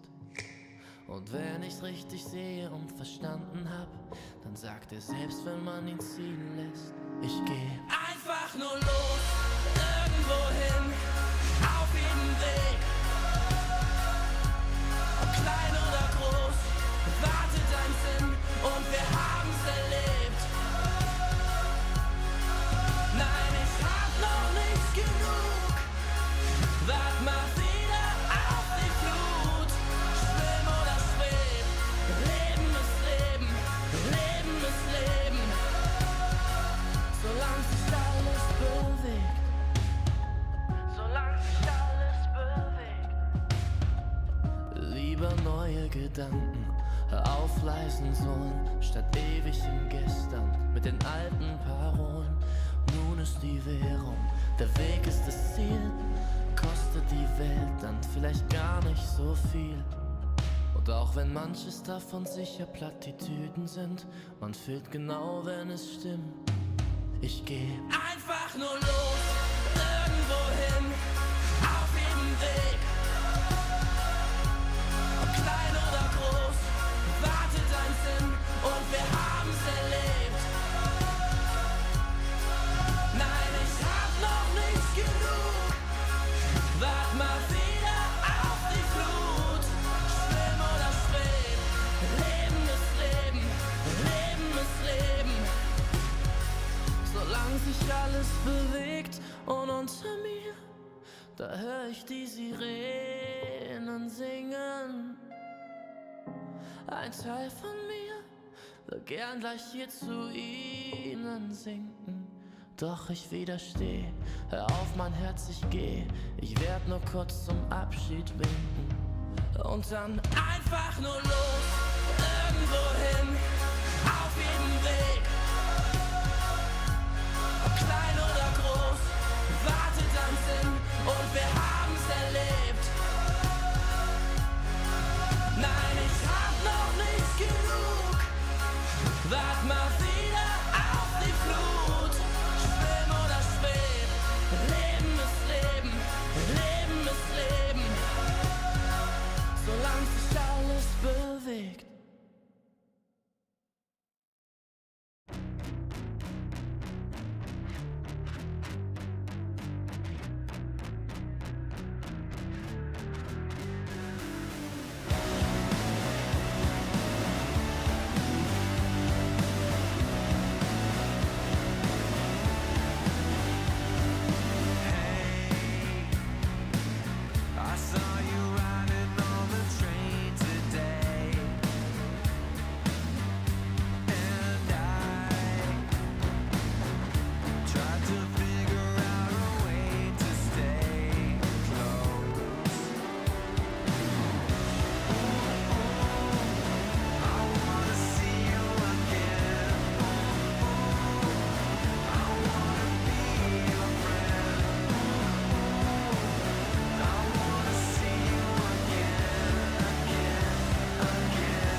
just nothing. Ooh, what are you? People talk loud, I get what they're telling me. I fucked up, I didn't give a bit. Ooh, what a chew. Hey, I gotta say, something's going wrong, and everything's upside down. I'm falling. Hey, I gotta say, I'm always on a run. I'm getting closer to the line. All the time I'm changing my remedy, blowing up. I get sick and tired of this. What a truth. No one talk now. I'm feeling lost on it. Silence is loud. I get it safe from it. What a truth. Hey, I gotta say, something's going wrong, and everything's upside down. I'm falling. Hey, I gotta say, I'm always on a run. I'm getting closer to the light.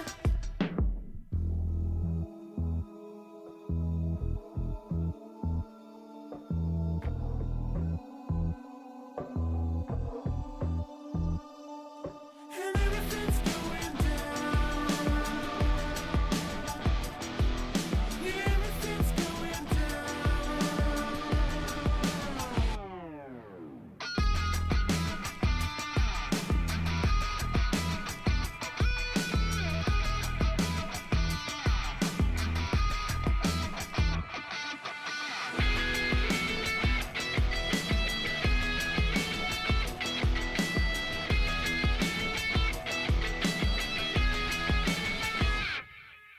Hey, I gotta say, something's going wrong,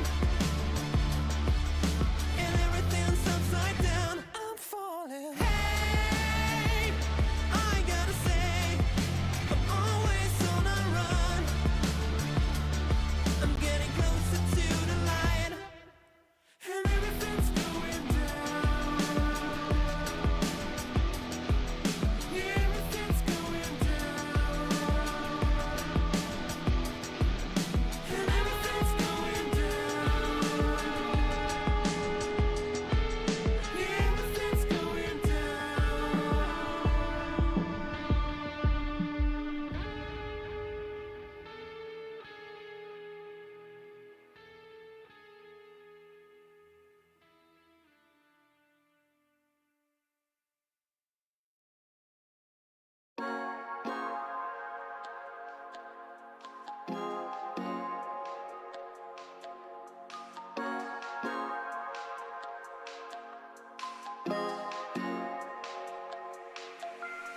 Ganze Nacht nur unterwegs, Sportcoupé angehen mit den Brüdern und Rosé. Späti gehen, Shorty schläft, wenn die Sonne untergeht. Runden drehen, dich erlebt, ich will nicht mehr gerade sehen. Der Verstand ist lahmgelegt. Im Coupé hinten links. Ich schreibe und ich trink. Mit den Brüdern und wir chillen. Heute Abend ohne Sinn. Sie will, dass ich sing. Doch ich mach mir noch einen Drink. Ich brauch nur die Klick. Und sie weiß, dass es stimmt. Die ganze Nacht nur, die ganze Nacht nur, die ganze Nacht nur, die ganze Nacht nur, die ganze Nacht nur, die ganze Nacht nur, die ganze Nacht nur, die ganze Nacht nur unterwegs, Sportcoupé angehen mit den Brüdern und Rosé. Späti gehen, Shorty schläft, wenn die Sonne untergeht. Runden drehen, dich erlebt, ich will nicht mehr gerade sehen. Der Verstand ist lahmgelegt. Der Kopf ist aus Gedanken leer. Die Musik laut, die Augen schwer.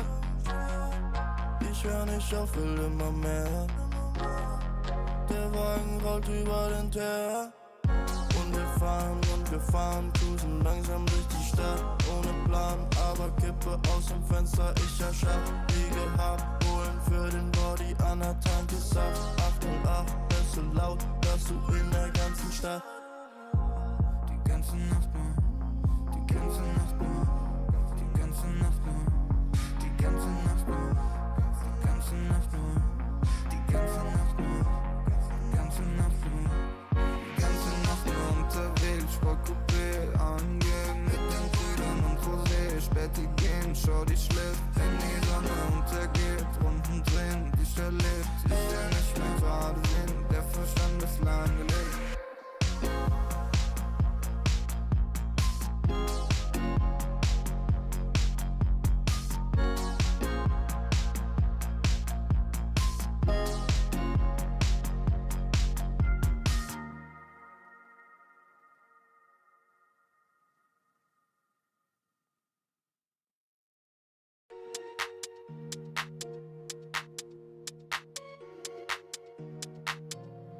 Ich sitz auf meiner Fensterbank, die Nacht zieht vorbei. Ich blick über den Tellerrand, trinke Sekt auf Eis. Ein Teufel und ein Engel tanzen auf dem Parkett. Vielleicht sind wir unsterblich, müssen nie wieder weg. Ich sitz auf meiner Fensterbank, die Nacht zieht vorbei. Ich blick über den Tellerrand, trinke Sekt auf Eis. Ein Teufel und ein Engel tanzen auf dem Parkett. Vielleicht sind wir unsterblich, müssen nie wieder weg. Big Pack, Kippen und Drinks gegen Tristesse. Großstadtbild, komm ich nicht weg. Kopf fragt, mach kein Pisstest, nein. Ich will nicht auf deine Party gehen. Engel und Teufel tanzen schwansee. Von deinen Lippen tropft der Chardonnay. Ich küss ihn weg, bevor du schlafen gehst. Auf meiner Fensterbank, die Nacht zieht vorbei. Ich blick über den Tellerrand, trinke Sekt auf Eis. Ein Teufel und ein Engel tanzen auf dem Parkett. Vielleicht sind wir unsterblich, müssen nie wieder weg. Ich sitz auf meiner Fensterbank, die Nacht zieht vorbei. Ich blick über den Tellerrand, trinke Sekt auf Eis. Ein Teufel und ein Engel tanzen auf dem Parkett. Vielleicht sind wir unsterblich, müssen nie wieder weg. Faded auf den Wohnzimmerdielen. Baby, sag, wieso sind wir hier? Kann sein, dass wir den Boden verlieren. Wir heben ab morgens um 4. Ich sitz auf meiner Fensterbank, die Nacht zieht vorbei. Ich blick über den Tellerrand, trinke Sekt auf Eis. Ein Teufel und ein Engel tanzen auf dem Parkett. Vielleicht sind wir unsterblich, müssen nie wieder weg. Ich sitz auf meiner Fensterbank, die Nacht zieht vorbei. Ich blick über den Tellerrand, trinke Sekt auf Eis. Ein Teufel und ein Engel tanzen auf dem Parkett. Vielleicht sind wir unsterblich, müssen nie wieder weg.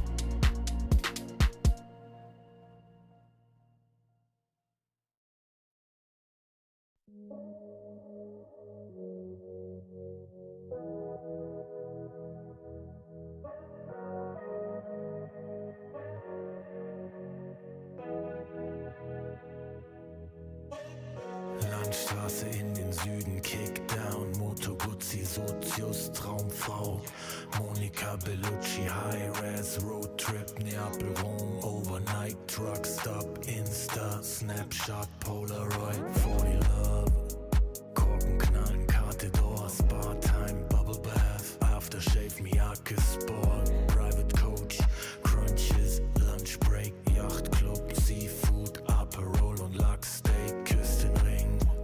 Wir haben Erfolg, Millionen Dinge und dein Lächeln spiegelt in meiner Persol, Pilotenbrille, Holz knackt im Kamin. Es werde hell, wir lieben uns die ganze Nacht, nackt auf dem Bärenfell, Wüstenstraße, weiter Himmel. Kawasaki, Speedboat, Karawane, F1, Abu Dhabi, du bist meine Nummer 1 und nicht nur diese Nacht. Ich nehm dich zur Frau, trag dich die Marmortreppen zum Palast. Blaue Stunde, Promenade, Lippenstift an deinem Glas, Soda, Zitrone, Haut glänzt, Haare nass. Ich schenk dir nach, du sagst, wie schön ich bin. Ich küss deinen Hals und du lachst wie eine Königin. Leck die Lippen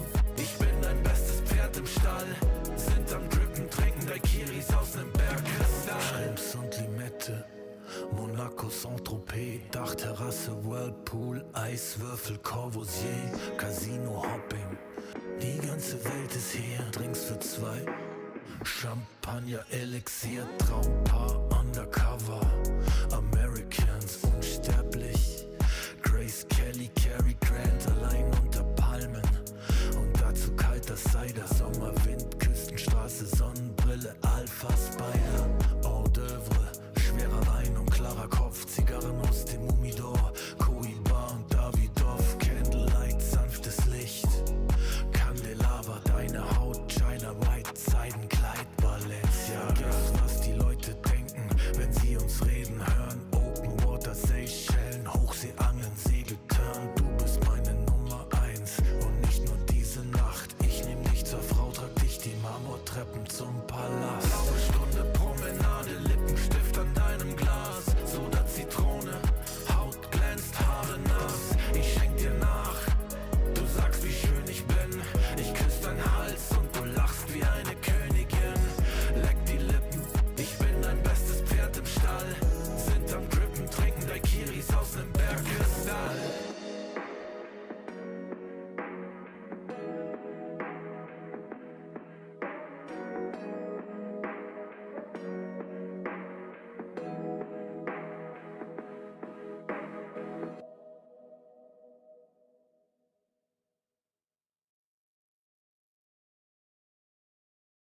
I swam the river to get to you. I climbed a mountain to get to you. I called the preacher to get to you. I'd walk through fire to get to you. Of all the things I've done and I'll do, yeah, I'm never gonna stop till I get you. I'm never gonna stop till I get you. I'm never gonna stop till I get you. I'm never gonna stop till I get you. Yeah, I'm never gonna stop till I get you. I'd sell myself to get to you. Go straight through hell to get to you. Break all my bones to get to you. And give all I own to get to you. Yeah, of all the things I've done and I'll do, ooh yeah, I'm never gonna stop till I get you. I'm never gonna stop till I get you. I'm never gonna stop till I get you. I'm never gonna stop till I get you. Yeah, I'm never gonna stop. Never gonna stop. So look out, here I come. Yeah, baby. Hey. Never ever, never ever, never ever gonna stop. Yeah. I swam the river to get to you. I climbed a mountain, get to you. I called the preacher, get to you.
Hello, everyone, and welcome back to the ESL 1 Birmingham 2024 SCA Closed Qualifiers. We're up in the upper bracket finals, actually. So one of these two teams could potentially be making it onto the main event because only one team is going to have the opportunity to represent the SCA region for this go-around, unfortunately. I think it's just the way she goes after the kind of lackluster years that SCA has had. Just one team, Winter.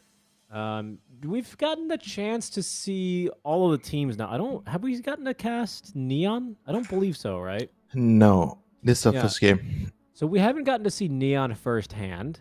But just, between Geek Fam, Neon, Talon, and Execration, who do you think has the best chance internationally here? Who would you kind of be thinking is the best representative for SEA? Probably Geek Fam. I think they have players that have experience. Scam is an experienced captain. They have a good mix of new blood plus. I don't even think Scam is considered old blood. He's not that old, but he's the most experienced player on their team.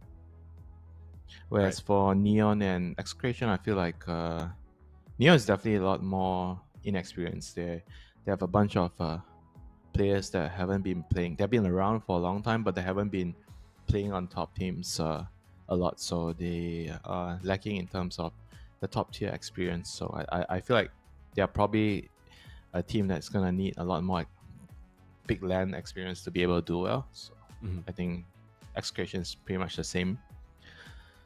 They have a lot more experience compared to Neon, but Krish is also like a player that didn't really get to play a lot of land. So I think a lot of these players are quite raw. And for Geek Fan, I think overall they have more chances because of the balance they have, the old and the new. I see what you mean.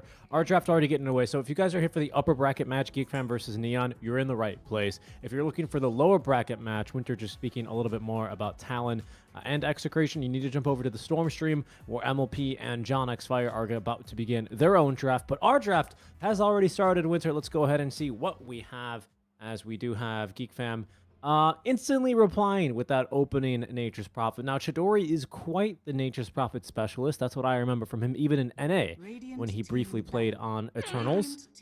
Casted him in NA Div 2 2 years ago already. Holy moly, what time flies.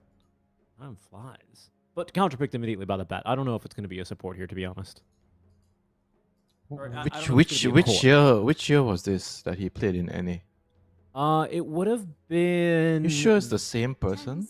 The year leading up to TI. Oh yeah, you're right. Eternity. Yeah, no, it wasn't. Isn't it? Oh, it was Eternity. That's right. I was thinking of the Marvel movie. How embarrassing. Yeah, he played with Fixers as well, right from the mid lane. And then a couple of American guys, but they were going to college in Canada, somewhere in North America. I remember interviewing them. I see. A handful of times. Yeah, so they were all playing together from a house, and he was an NP spammer. That was back in the day where an NP had leash and on the Sprout, right? And it was really funny because you would see like NPs always counterpick an OD back when OD was a little bit more commonly picked. Because that was Ember just a really Spirit. sad matchup. Remember they pick it a lot against Ember, all the spirits. Anyway, so I've been casting this guy actually for quite a bit, so it's really cool to see him doing so well in the upper bracket here. 2 games away from the BO5 that will be taking place tomorrow to determine that last slot. So, cool stuff. 10 seconds remaining. Nature's Prophet, first pick, and then Bad Rider, Mars response. Those are anti-Nature's Prophet hero. I mean, you don't really want to be a carry playing into Mars Bad Rider, I feel. Like, if you want to be a carry, you're gonna need a Dispel on your support. I guess they have the Shadow Demon now with the Cleanse. But probably still not gonna recommend it to play as carry against Bat and Mars. Probably just gonna be a support this time around. Let's see what they actually go for here against the Bat Mars. Luna?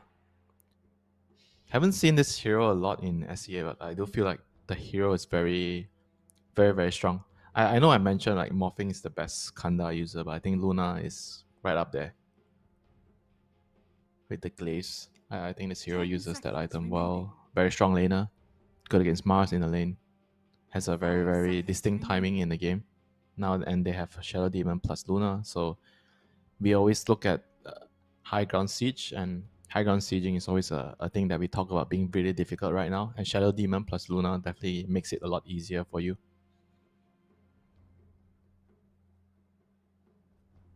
The TI6 Classic as well. I wonder if we'll see a Timber Saw as well. Those were basically the most powerful heroes in that time. But it's also a strong laner, like you touched on, right? Mars can be a bit of a lane dominator given his strengths, right? He has skills that really are quite powerful in the lane. So it's no surprise to see kind of a more of a classic lane solution to the Mars that is presented. Means that it's probably not going to be a carry. Nature's Prophet as well. I think that is basically all but certain now. Again, I'll just say it again. Shador did play a lot of carry NP back then. It was kind of, he was known for that. It was mostly off lane back in those days, but whenever they would pick it, it was a flex to safe lane. Oh boy, the water boy is back. You don't like the water boy? Getting too boring right now?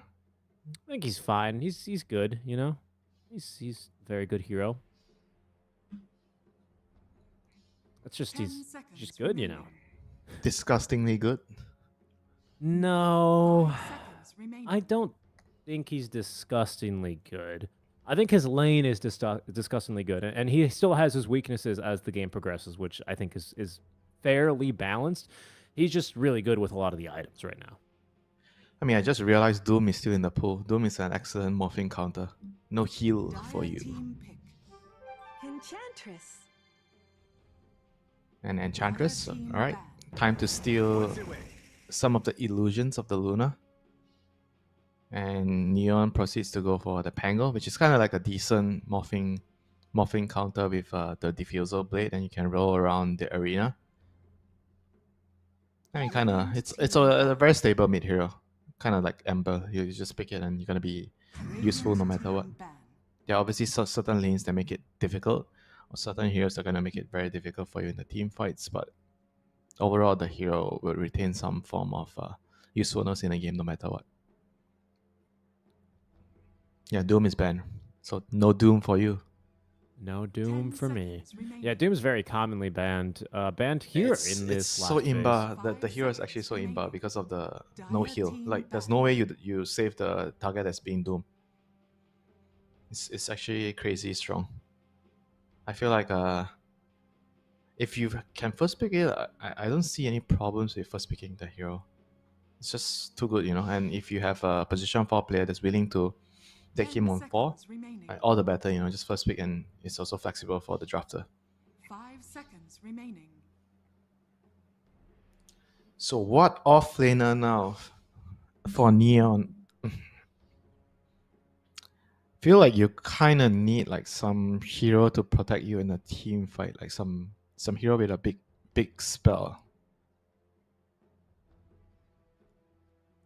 And there's no Centaur, there's no Brewmaster. I mean, I guess there's only Tide left, but Tide sucks against morphing in the lane. You get bullied. Let me see what else. Dawnbreaker, maybe. Ooh, we've seen a couple of nice Dawns. Dawn is a pick. We haven't seen any Tide Hunter at all, Winter. What's going on with that? I mean, the hero just needs a lot. Like, he needs to be picked in a very safe environment that he can play the lane. Like, whenever Tide doesn't play the lane, 5 seconds remaining.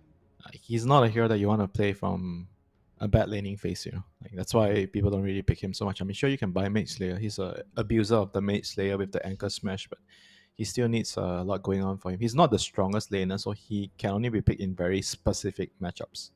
Mm-hmm. I mean, he works very well with Luna on the same team. I'll give you that.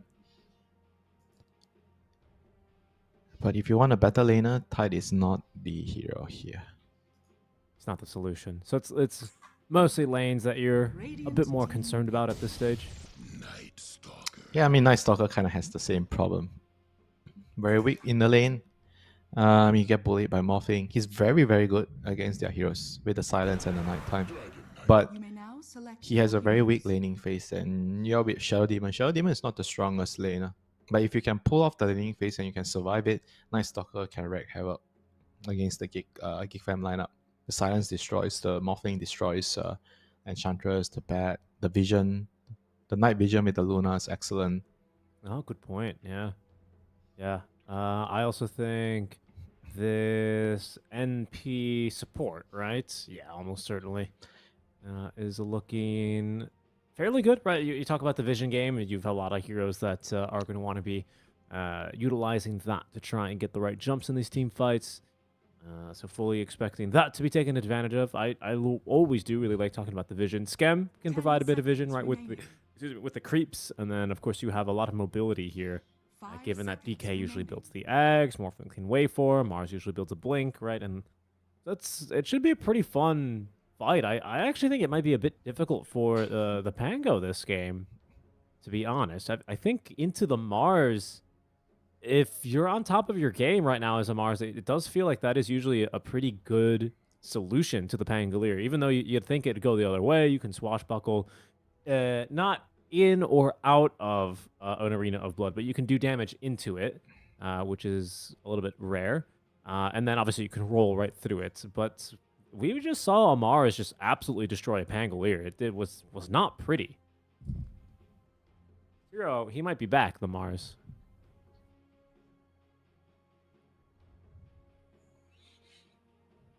I feel like Neon needs a couple of things going on for them. They're going to need a Vessel against all these Morphling, Enchantress, DK, tanky heroes. So Nature's Prophet is going to have to buy it. I don't see anyone else being able to purchase it. Don't think you want to get it on Night Stalker either. And I feel like the NS needs to somehow survive the lane. The lane is not going to be easy.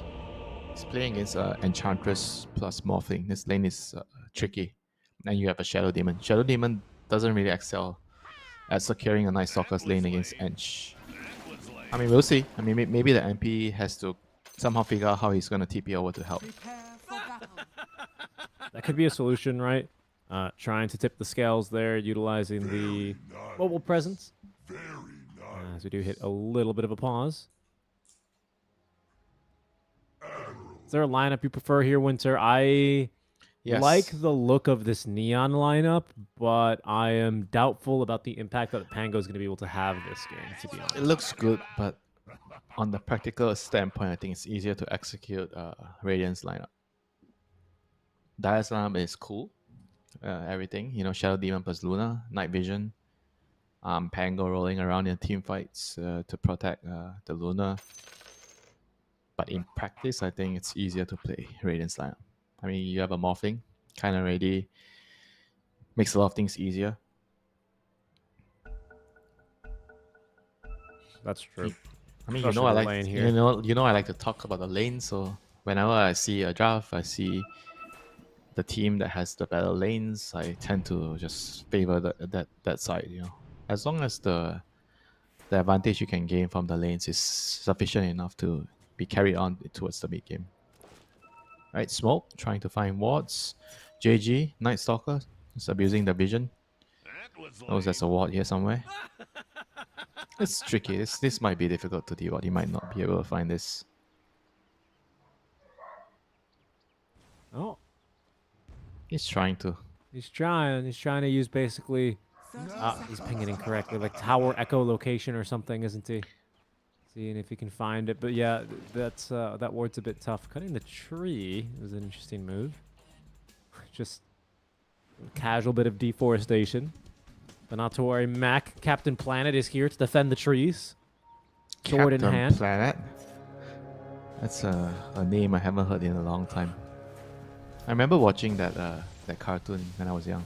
Captain Planet. I see it's quite popular amongst the older crowd here. Not even older, really. People around my age as well. Yeah. It's promoting Go Green. On beat. Really harass all the way. Scam really does not want to back down. Does he ever? I'm telling you, he's the Spartan of SEA. Look, Bombay's like, I know Scam's going to be watching here, so I've got to go over here now. What are they doing on Scam? He's like... I mean, we saw like a Joe Cam against Poloson the last series, 1v1. This time it's Scam against Bombi. This is a live replay of what I do in my pubs as well. This is ridiculous. I think he has to like TP or something. He can't go to the lane like this. No, it's fine. He's made it. Cut his way You through have the to trees. use all your tangos. No, he only used 2.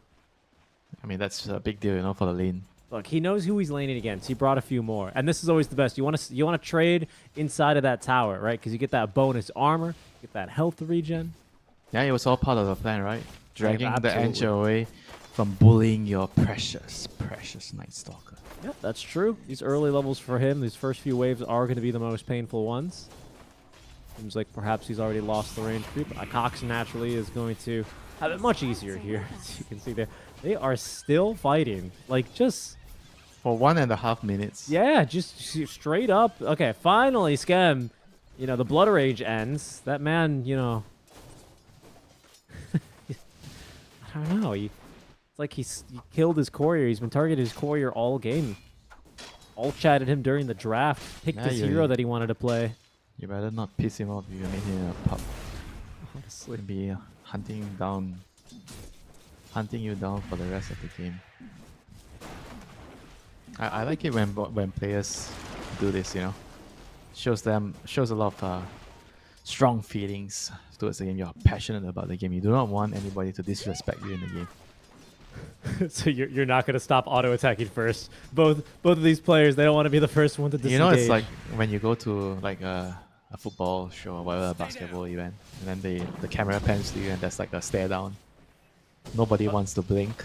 A stare down with the camera? Yeah, with the camera, like nobody wants to blink, and you know there's 2 screens, like 2 person is staring at the camera. Then everybody's insisting that I'm the better. I'm the better one. I have more focus, I have more concentration than you. I didn't know you guys felt like that when we put cameras on you on stage. Kind of makes sense though. I do want to point out just a few more things that I wanted to pull up Chidori's Dota buff and just make sure.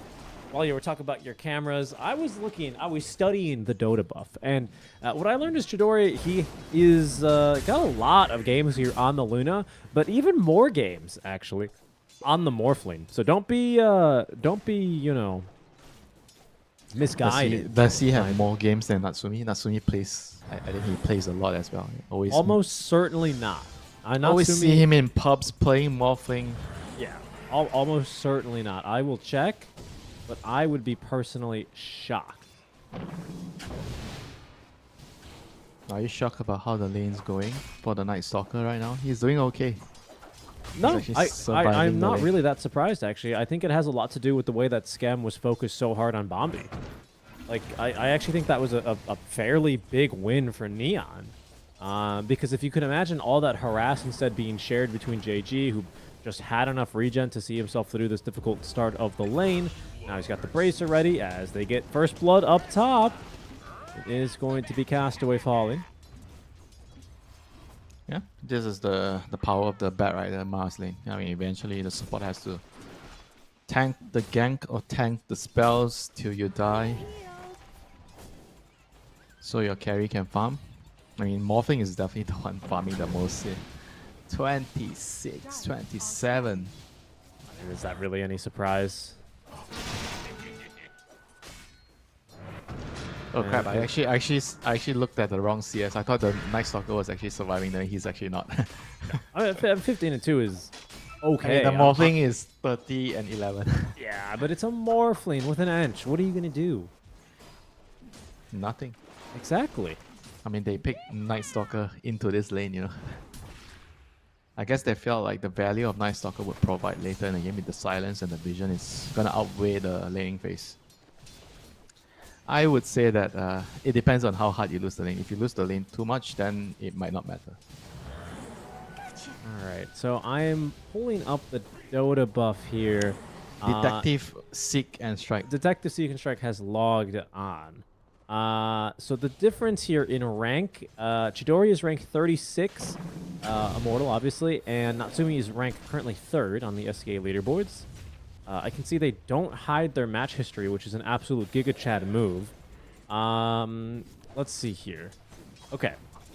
I will give you Natsumi's Morphling game count on his main account, right? And you have to guess No. Chidori's, okay? No, I am not. Okay, I do am you not. do you want me to give you Chidori's and then you can guess Natsumi's? Okay. Okay, we'll do that. Chidori has, on his official, 333 Morphling games on his account. His most played hero is Jug with 474. Okay, just to give you a reference. Castaway is dying, by the way. Castaway is dying. Through the gate comes Scam. Chidori might be in trouble as well. This is his 500th some odd game total on the Luna. But still, it is another death in his belts notched in. Actually, he doesn't have that many Pub Luna games. How many Morphling games does Natsumi have if Chidori has 333? 600 to 700. He has 350. He has 10 game less. Yeah. This can't be right, though, because it says he has 8,000 matches, and yeah, I don't know. It just doesn't seem likely here. I don't see this being correct. In any case, action down bottom is Bombi able to at least avoid the wrath of the Morphling. Underneath the Sprout, he's going to be able to break himself free. He's got his Coiling Blade already. He knows what he's facing. Even if he doesn't have Coiling Blade, I feel like it's so difficult to kill him. He has Lotus. Silence was wearing off on the NS. And right now, the DK is hitting on your tower. So similar to the Thailand game, when Trent actually almost killed the tower in the first catapult spawn at 7 minutes, both the supports came, and now he has an Ench bringing a creep over. I think that's gonna mean the tower is gonna be doomed. I mean, not much you can do if the Ench and the DK comes to get your tower with the catapult wave. If you don't have the right supports, Shadow Demon is not like the best support to defend against that. He is not. He's kind of more of a setup support and sometimes a save, but if you don't have more reinforcements coming in, then it tends not to be too much. What's going on here? Okay, runes one apiece for the Wisdom runes is what we saw. That's pretty decent. The good news, though, especially is now that Mars does not go for the Meteor Hammer, and I think no one is going for Meteor Hammer, Mars, he's going to farm. He's going to farm very well, and that's problematic. But he's not going to take your tower that quickly. Mid lane, Mac, he went on a mission to steal the bounty rune, I believe, and will be taking a lot of damage here. Can they get the 5th stack of the Shadow Poison? Not quite. Mac able to avoid it. Look at that. Verduage's Dale active on the Seeds of Serenity. What a heal. Yeah, they weren't even close to bring him down, and now he has a shield. Good luck. Good luck. I mean, it's ridiculous. The shield rune feels like so unnecessary on a hero that's basically this unkillable. But Neon Esports falling a bit behind now early on in terms of net worth and farm, as Ken hit by the Dragon Tail stun. Does get off that shield crash at the very least, so is going to be able to avoid a bit of this damage out for Mac. Another kill on Chidori as Natsumi goes through the Twin Gate top lane. There's the Arena of Blood. That last little trill of Mars, the Bringer of War by Holst. It's an amazing classical piece, my favorite little piece of Dota trivia.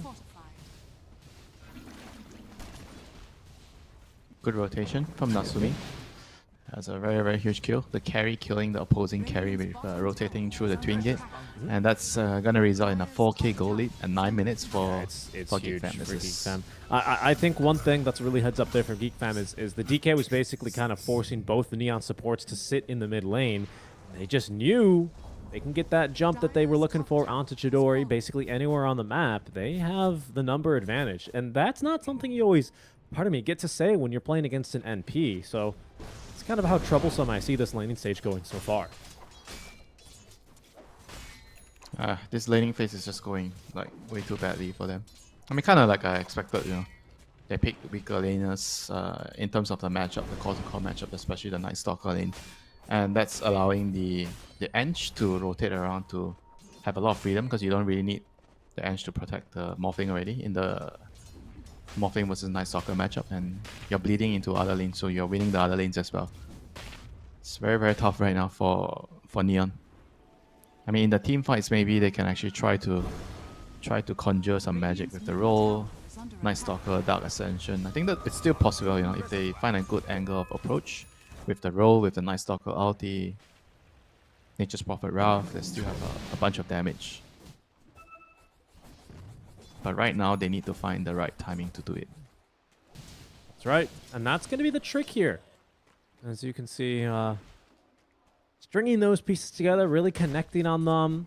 So this is like kind of the situations where it helps and it almost feels necessary, right? To have a strong shot caller or to have confidence within the team, right? To be able to, you know, like let's say Ken, right? He's going to get his defusal online eventually. It's slow. It's painfully slow for him in this kind of a game, unfortunately. But eventually when he has that item online, he needs to be in an environment where he can really make the call to try and, you know, muster the forces and do whatever they can here. Because, yeah, the game's looking hard, but, you know, this goes back to that concept we were talking about earlier, Winter, where you can't just out-farm your way back into a game. Not with this kind of a lineup. Morphling's too fast of a farmer. He's going to scale pretty well as into the Luna, right? Not to mention, it's troublesome. It's a troublesome-looking game for Neon. Cloud's definitely on the horizon. But they're not out of it. You just need to really focus on the next couple of items and look for some key plays, right? It doesn't always need to be the big 5-man team wipe. It can just be a couple key pickoffs here and there, right? That's all you really need. Yeah, they have to wait for the sun to go down. So the Night Stalker's wings is going to appear and the Luna is going to see further. And one step at a time, one pick off at a time. You get one kill, get your next item, and you go for another kill again, wait for your spells. Yeah, exactly.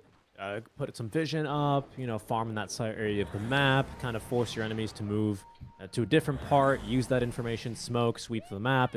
It's really just like, it can be like clockwork. You don't really want to look for a big 5-on-5 fight straight away. It's not really ever going to be a good idea when you are this far behind this early on. You have at least levels on your support. It's actually now Geekfam who are the ones rotating on to do with the Amplify damage rune on the DK. As the Blink Dagger at the ready. JG hiding it out here. Does not really like what he sees because that's because his map is very dark right now. He doesn't really see a whole lot. All he sees is Skem in the mid lane playing that confidently. If Jing to the side here. Maybe the MVP of the previous series that Geekfam played. At least in my opinion. He looked phenomenal on the Tiny. This game on the Batrider. Patience by Neon is going to allow them to survive through what is a stressful moment, right? They just have to watch their 2-1 tower go down. They can't really make any more space out of that. But they just need to get their way towards their items here. It's the only way back in this game. Well, this is not good. Batrider just stole your stack. Yeah. Luna wants the stack. Okay, that sucks. Trying to... Alright, that was a cheeky attempt. He was trying to get near to get the silence off. Burst the Morphling. I mean, when you're this far behind, you have to try whatever that comes to mind. And even the diffuser on Pango doesn't feel like it's gonna do much because they're so far behind. I don't see how he can actually do much in a team fight with this diffuser with the row. I guess, like you said, pickoffs. I mean, if you're going for a pickoff, trying to outnumber the enemy, sure, you can do it. Yeah, but we've seen a couple of games where when Talon has DK, they try to get Mage Slayer right away to make him tanky. But I feel like this Dagger Rush DK is still very, very impactful in the game for Mac. Absolutely. And here's the connection. Spear of Mars doesn't come out in time, but they still have plenty of damage and enough time to really take down Bombi. Chasing for more now with the enchant cast away. Adaptive strike in time. Natsumi farming the vicinity, joining for a kill now. It'll end up going to Cox. 6 unanswered kills here in 14.5 minutes. The net worth lead now stretching to 8k.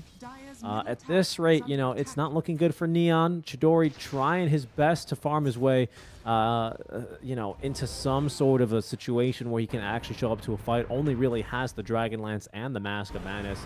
And you can just see how effectively they're going to be able to hunt him down now. Level 1 DK, Elder Dragon Form DK is rather what I mean as Chidori. This is a level 2 Lucent Beam Eclipse. Not really all too much to write home about, but it might just be enough for his team to try and turn this thing around. Dark Ascension used. There's going to be now nighttime naturally as they are chasing after more, but they're just all dying. The right clicks, they need just a bit more onto Jing. They finally get the kill. Ken, stunned up, is going to be able to get off the Rolling Thunder. Yes, but just barely, and they're just going to kill him with the right clicks. Castaway, almost hitting the Sprout. That would have gotten the kill onto Mac. Instead, it's Natsumi who cleans up 3 above the tier 2 top tower. Neon Esports, sure, They get their first kill of winter, but it comes at the price of their entire team.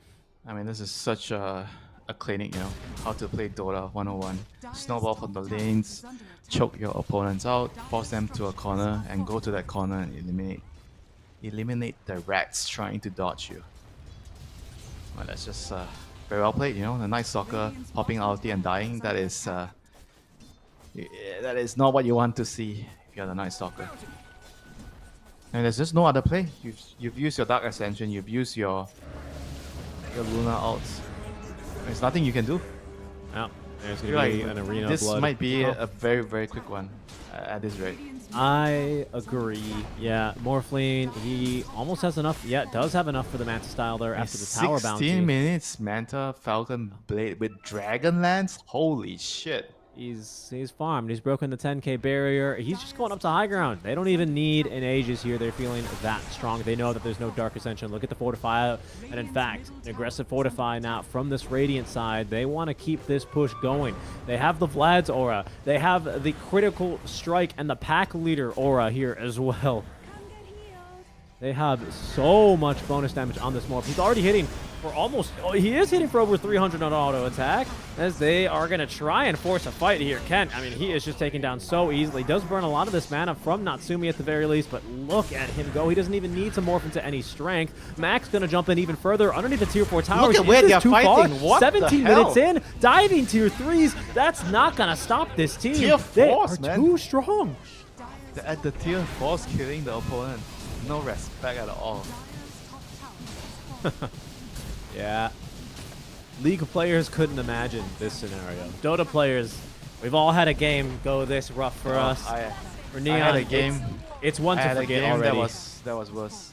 I was being hunted in the fountain. Thank God Gaben changed it, so we are invulnerable when we respawn in the fountain. Thank God.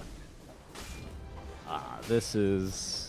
I mean, that's a top lane of Barrack 17 minutes in. This is no Zoo lineup. Like, sure, there's a DK and a Morph, which do a lot of damage, but they had to fight their way to get into this game. This is not a cheesy game. Enchantress. Enchantress is a Zoo hero.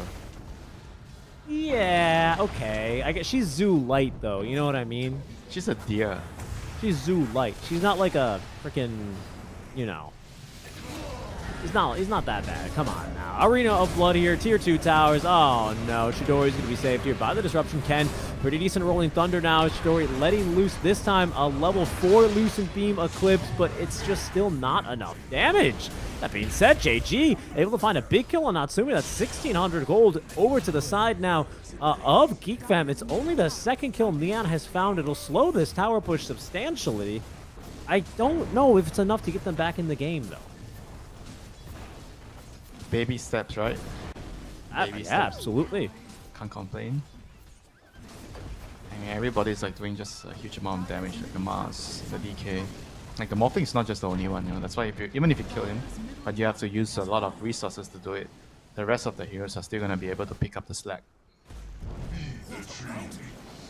Jing just standing on top of the Bat Rider. Sorry, of the MP as he just TPs away.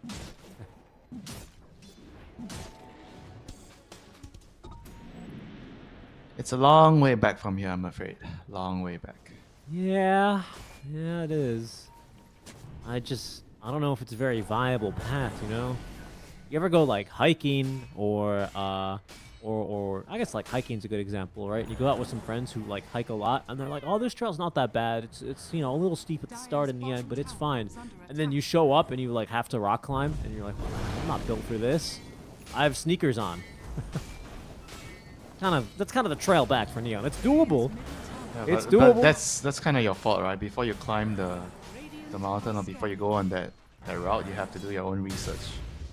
Well, that is true. Arena of Blood. That's for the Tree Protector. Underneath the tier 2 tower here is where Bombi is going to die. That's the kill I was watching. Jing just jumped in, kind of spooked him into using the disruption, and then Mac and company jump in to finish the job. Oh boy.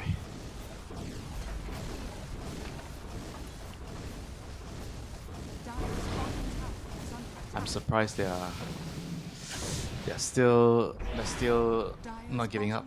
I mean, they have to try one fight, right? If you're not giving up, you must have like must feel like there's one fight that you can take. I think the BKB fight is the last chance. When Luna buys BKB, you have to try and fight with this. Well, you're gonna have dual BKB here, as Oh. I believe. Oh no, JG not will enough also gold. Have one, but Chidori. Yeah, he really wishes he had that BKB. He's gonna be now 300 gold behind. Roshan might be the next objective here. Honestly, Geek Fam, I mean, they do it pretty fast. They don't have any minus armor is the only issue. No Deso being built up by Cox yet. Just look at him. He's just stalking. He's just waiting under the waves. I mean, there's just so little farm to go around now on the side of Neon Esports. Table scraps, you know? Everybody's fighting for the table scraps. Roshan's being started up. It's going to take time, but with the Vladzor now arriving, they should, yeah, this is going to speed up substantially. Wow, that was way faster when he showed up with the Vlads. Neon, they seem to know that Roche is currently being taken. Can they really reach here in time to do anything about it? Not really. You can see they turn tail as soon as they hear the jingle. JG, he's got BKB. Yeah, it's an Aether Lens on Bombi. And Ken has a Mage Slayer. I mean, there are items here, right? BKB finished up from Chidori. He sold something, though, to get it. He definitely sold something. I saw his gold go up by a ton. Maybe he bought the wrong item or something like that, but he's got BKB. I mean, this is it, right? You have a Vessel with the Vessel charge of NP's dead body inside because he's 0, 7, and 2. This has to be it. They're going to choose to hold around the Defender's Gate as Chidori will show. Walks out from the trees. Vision now up on the high ground from Skem. Natsumi playing with a lot of confidence here as Ken from the side waiting for the right opportunity. Doesn't see much here. Geek Fam smoked up. Looking for the slow siege. Elder Dragon form is about to end here, so they're going to just make the jump now. Chidori, disruption save in time. Bombi, it cost him his life, but Chidori gets this BKB off, and now with the Eclipse, he's just dying though. Natsumi bringing too much damage to the table here, giving chase, has a waveform, reaching for the kill at the steps of the fountain. Chidori will fall. The rest of Geek Fam are just chasing after Neon Esports, who have been absolutely routed in this fight. Absolutely routed in this first game as GG is called. Geek Fam, I mean, you said it, Winter. They put on a clinic. Take down Neon in game 1. Do you take notes on this clinic? What did you learn, Richie? I learned that Morphling is very good. And you learned that Mars is also really good with Vlads. And you also learned that DK with Blink Rush is actually more useful than a Mage Slayer, I think, for me. That's my conclusion. I think if you go Mage Slayer, it slows down the game way too much. Maybe some games where the opponent... Nah, I feel like even if the opponent has a lot of magic damage, you still just buy a Blink and then just buy your BKB Aghanim's Manta, you know. I feel like the item build progression is going to be what gets the hero the most value. If you buy a Mage Slayer, it just slows down your dagger. I think that the dagger plus the BKB are two very important timings in the game for you. Or if you don't need BKB, you need to go Manta right away. It's fine also. Blink Manta. Yeah. I mean, I agree. I think that's kind of the only thing you can take out of a game like this, unfortunately, for Neon. Just, you know, a big non-starter for them here. 2 kills in the entire game. 27 for Geek Fam. Some good builds. I also think Mars going for the Vlads allowed this Morphling to be, like, insanely active. Yeah. Right? That's true. I kind of like it. Going for the Vlads on the Mars instead, so that the Morphling can actually buy Falcon, Dragonlance, and he was just so strong, you know, hitting the towers. Remember, he at 7 minutes, 8 minutes, like he twin gated top when the Mars had Arena just to kill the Luna. He was just that farm, and that strong. Yeah, it's a really nice item, and it's even pretty decent for the Mars, right? It does give him a little bit of that life steal, allows him to continue farming, the mana regeneration. It's got a really nice build-up as well that you can start in the lane. Maybe that's just going to be the item for heroes like Mars, especially when you have a hero like Morphling as your carry. You know, kind of just a clean game from Geek Fam. Not really too much to say about them. A funny start with Skem fighting for 1.5 minutes straight, but hey, if that's what you have to do to win this cleanly every time, well, then you better get ready for some pretty big and long early fights here. We'll see if Neon Esports are going to be able to take us to game number 3, or if Geek Fam will be able to put on is equally an impressive performance here. We're going to be going to a short break, guys. When we return, we'll have game 2 of Geek Fam versus Neon Esports ready for you. We'll see you then. Try to give respect, but who we looking for?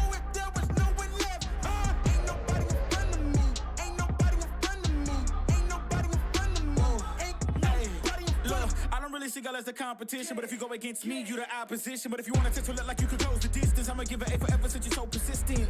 With you, I'm just practicing, cause I'm back to back, let's get back to winning. As a matter of fact, I'm not that forgiving, cause you did this to yourself, that's a bad decision. I don't see no one in front of me, you is a ghost, you ain't got a soul. Whoa, always say that they gon' come for me, knowing they won't, they doing the most. Whoa, chasing my, gotta get already, not selling my, you on the, y'all moving, ready to, whoa. I'm the main event, ain't no back before, let's get it, heartless energy, yeah, really get lost, don't get with it, ain't nobody in front of me, ain't nobody in front of me, ain't nobody in front of me, ain't nobody in front of me. You can try to prove me wrong and try to give respect, but who we looking for if there was no one left?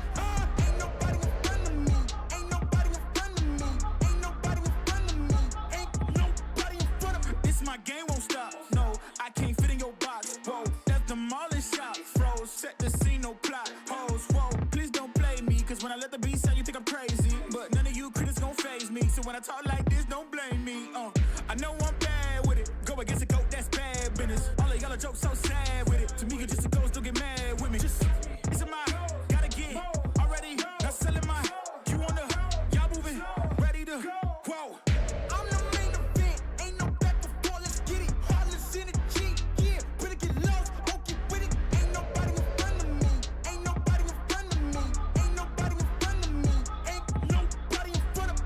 You can try to prove me wrong and try to give respect, but who we looking for if there was no one left? Ain't nobody in front of me, ain't nobody in front of me, ain't nobody in front of me, ain't nobody in front of me.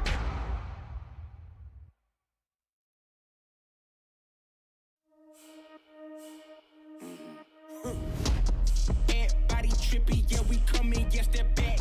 Yeah, we walking with a body bag full of cash. Cut from a different rary, raise it like a flag. Unapologetic. We gon' keep running it back, running it back, running it back. It won't stop. Running it back, running it back. And that's we gon' keep running it back, running it back, running it back.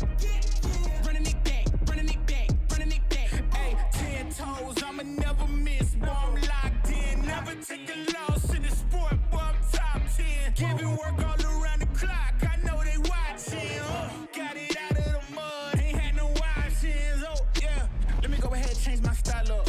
Got that touch like Midas. Back then they wouldn't invite us. Switched up, now they wanna be like us. And now they dealing with identity crisis. I know, I ain't sorry, get a pity party. You could probably get it from your mama now. But if you pull up on me, you gon' see a body, cause I'm not the one you want a problem with. 10 toes down, if I stumble, watch me stand up. When it goes down, get the doo-doo, tell your man's dog.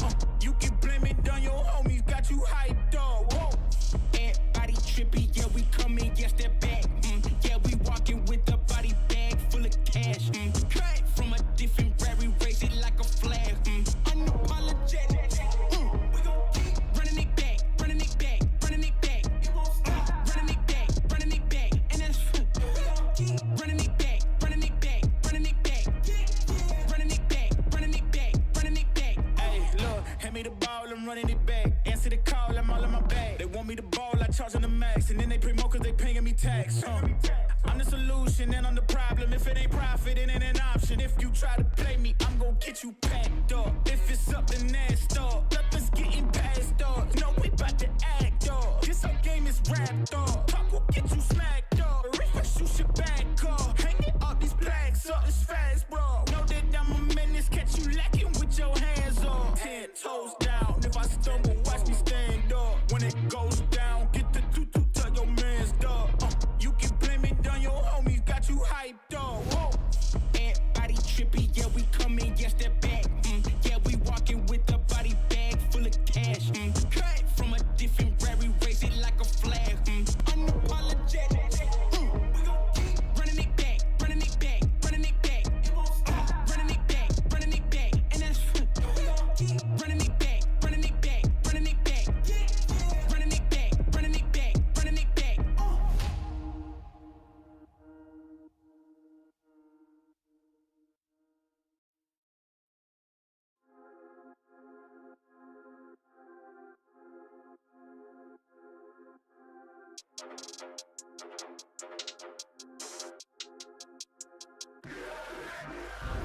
You can't manage this, can't break this, boy, I'm funded. when you not 100, Those the same ones say they love you, lady, funny, You can't match my energy, and yeah, you know it, Way too cold, yeah, man, I'm way too cold, Way too cold, yeah, man, I'm way too cold, Way too cold, yeah, man, I'm way too cold, Yes, I meant it, yeah, man, I'm way too cold, Hey, I'm a problem when I'm on top like this my designer flow, hey. Gotta keep my fur coat close, cause I'm a boss and I'm way too cold. I don't really wanna come ask me why I gotta act like this. Tell them that my pocket too swollen, they already know I'ma flex with a bag like this. Like, I'm at the top and that's literal. I'm making money, it's digital. They watch how I step in, it's pivotal. They wanna be me and it's pitiful. I cannot be no one else and I'm flexing, I'm glad to be me. There's no angle they can come for me, boy, I'm 0 degrees. Wait, you can't manage this, can't break this, boy, I'm funded.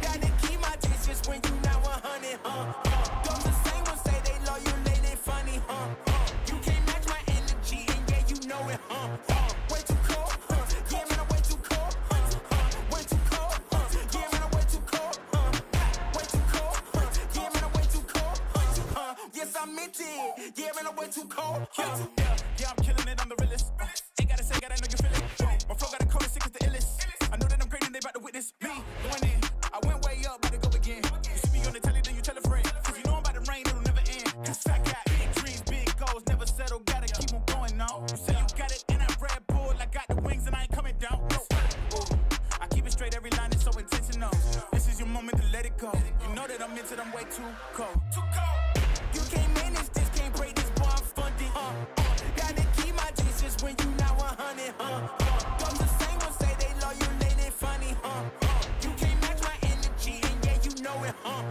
Way too cold, yeah, man, I'm way too cold, Way too cold, yeah, man, I'm way too cold, Way too cold, yeah, man, I'm way too cold, Yes, I meant it, yeah, man, I'm way too cold,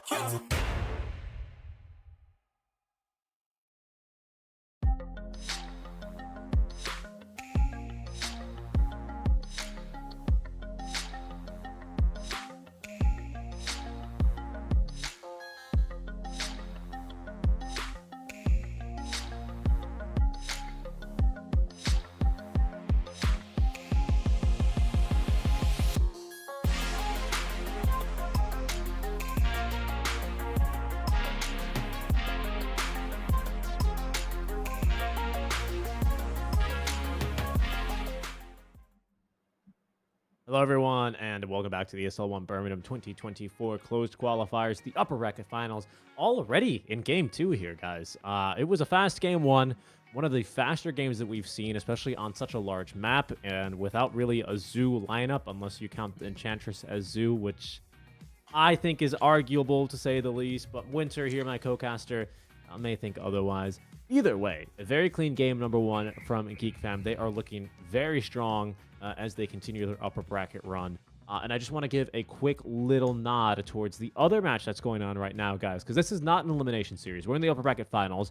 Neon Esports and Geek Fam, whoever loses this match will drop into the lower bracket final, where they face the winner of Talon Esports versus Execration. That's now live on the ESL Storm channel, so make sure you guys check that one out if you want to catch MLP and John.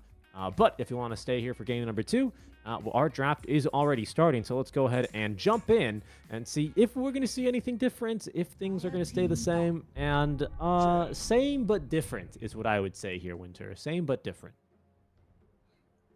Such a SCA thing to say, or Malaysian thing to say. Same but different. Yeah, man. So we're gonna have the zoo. You got what you wish. The zoo is here. Nature's Prophet Chen. This is Zoo. This is proper Zoo. And correct me if I'm wrong, but I believe this is also the exact same opening that Neon did, right? Didn't they just first pick the tree? Sorry, the Nature's Prophet? Yes, sir. So, again, I assume it is intended as some sort of flex, because I know Chidori plays it. We will see. Does he still want to play it now? I mean, you told me he played it in 2022. Well, he also played it when he was on SMG. Don't you remember that? Probably not. Probably not. Yeah, I don't What do you think mean? I watched that This game. was like literally 6 months ago. We were Maybe. casting him together when he was on SMG. Remember? Did we cast the game he specifically played Nature's Prophet as a carry? Probably, because they played a lot of Nature's Prophet in the first tour. How'd you, like, look, my memory is bad, okay? I'll admit it. What did I eat for breakfast yesterday? No clue, right?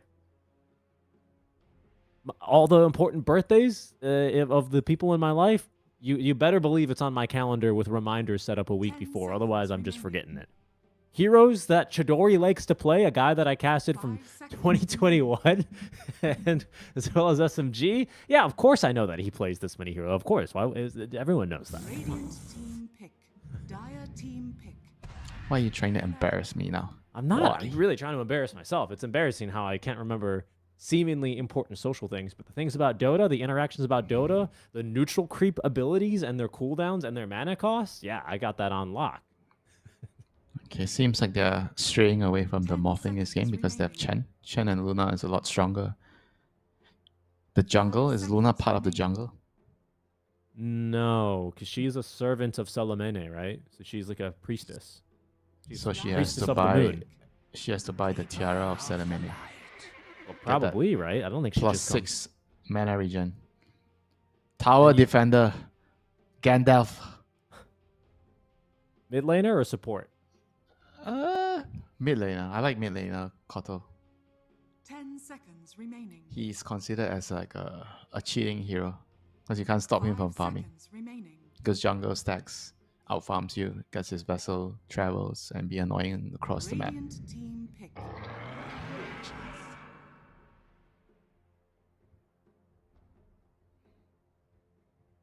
Centaur is going to come through. I used to think Luna was somewhat decent into this matchup because you kind of just, very similar to the Mars, at least in theory, you just keep him at bay. Yeah, but he just gets retaliate in the lane. Retaliate, and actually maybe Koto is going to be laning with the Centaur. I think Koto Centaur is a pretty strong lane. Chakra double H. Kills Luna. Illuminate, easy setup with the Stomp, so it's very easy to actually find opportunities to kill in the lane. Just a little bit sad right now with all this Luna coming out of the meta. You can't buy Crimson Guard against him because Crimson Guard is such a bad item now. Nobody wants to buy the item. I don't think I've seen that item the last 2 months. It's true, but I feel like that's also a symptom of how strong spells are right now. Especially early on, because Crimson Guard, the guard active, it's just so bad, isn't it? Like, everyone who's tanking up right now, they're not building hearts, they're not building crimsons, obviously, they're not building vanguards even, right? Like, that item is just not desirable. The fact that Vanguard isn't even, in play at all means that Crimson is even going to be less desirable. I think it's just because spells are really, really good. Maybe you could say they're overtuned. I don't know. Do you think we could use a patch that, like, all spell damage is nerfed by, like, 10% or whatever? Or, like, everyone just gets 5% more spell resist? No. Then Really? everything will go back to the previous patch. Which was just everyone too fucking tanky and, heart, blade mail. Nobody dies. Yeah, I guess that's true. I guess then they need to rework the Crimson, because I agree with you. Everyone's kind of a spellcaster right now, so what's the point of getting Crimson Guard, man? You're just trolling. How about making Crimson and Pipe a new item? Joining those 2 items. No, that's too good. That's too good. It's going to be expensive. What if you combined Radiant team back. Crimson and Plate Mail? Sorry, Crimson and Blade Mail, right? So that instead of it's like there's a tier 4 neutral item, I think, that's like the, what's it called? It's the one where you Matters plate. No? Which one? 10 seconds remaining. It could have been the one that you're going on about. Is it? Yeah, how do you say it? Matthias plate. Yeah. Martyr's plate. Martyr's plate. Yeah, Martyr's plate, right? Where all the damage that's dealt in an area around you goes redirected to you. I kind of like that idea. Maybe if you turn Crimson Guard, maybe change the recipe, right? Or something like that. Include a Blade Mail into it. And, like, I don't know, for 5 seconds, 25% or whatever a balanced number is of the physical damage dealt in an area around you is redirected to you with the Blade Mail active. Maybe that's crazy, but, like, Crimson just feels so bad right now. It's not a good... maybe if you're playing against PL, I could see a reason for it, but if not, what's the point? I mean, even Luna used to be a hero that would trigger the opposing team to buy Crimson. You block the glaive bounces. But nowadays, people don't even do that. The item is just... Is it like dead? It can't be worse than Meteor Hammer, Meteor right? Hammer? I mean, it is more expensive than Meteor Hammer, so maybe it is. You know what I mean? Because you just have to build it longer, which gives your team more time to ping you and call you bad words and usually Tagalog to change your mind. Hey. Hey, that's just Calm my down. experience, okay? Calm down. Calm down. That's This the is C server experience, man. This is not how you keep your 12k behavior score. You are right. You are right. Sometimes I get sworn at in English as well, okay? The Queen's English. The Queen's English. What's that supposed to mean? It means that you've learned English from England. That's a very fancy way to say it. The Ah, well, you know. Queen's English. The Queen's English. Let me see. Let me see how popular Spectral. Yeah, let me go Spectral. Great stat site, by the way. If you ever want to see a stat, especially in high-level pubs, you want to look at spectral.gg. Let's see here. I have a stat for you. Okay, I'm ready for the stat. Geek Fam only lost one game this whole close qualifiers, and it was Morphling against Morphling. But this time they have Doom. They were ready. Oh my god. They were absolutely ready. Why is Doom such a problem to the Morphling here, Winter? What's going on? Explain it to me. Doom. He's just doomed. No healing. Can't do anything. I mean, this is like the absolute biggest counter for sure. I mean, there are other counters like OD, mana burn heroes like anti-mage, but Doom is the ultimate counter. You can't heal, can't cast spells, you silence. You just die. And Doom is also very good in the lane against Morphling because how strong Scorch Earth is. Okay, I am seeing Crimson Guard here is picked up in 0.24% of Immortal pubs in the last week. We are looking for a Meteor Hammer. Has been picked up in 0.69%. Yeah, because so Crimson is worse. Crimson is picked up almost 3 times as infrequently. Yes, that is correct. However, interestingly enough, the win rate with this Meteor Hammer item is very high. Apparently, the stats imply it is a very effective item to be picked up. Usually gets picked up around the 22-minute mark, which is a lot later. Who freaking buys that item? Jakiro? Treant Protector, Storm Spirit, Phoenix, Lesh, Coddle, Earth Spirit. Earth Spirit? Yeah. That can't be right. I'm seeing Doom with this as well. Okay, let's get back to the real Look, Dota. I mean, these are the stats. Stats don't lie. Yeah, sometimes they do. I'm sorry. I refuse to accept that. Yeah, this item is just not that good. Winter, what are you thinking here ahead of game 2? How are you liking this Ember, Morphling, Centaur, Tri-Core lineup? Based on the stats, GeekFam has only lost a game against Morphling, so I'd say Neon has a good chance, right? We're gonna lose. But based on the Doom against the Morphling matchup, I would say that Morphling's done this game. Really? Nah, you're gonna have to just rush Lincoln's. I think this game his build has to be altered.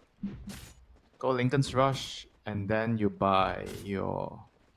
I guess you still go Manta into Kanda.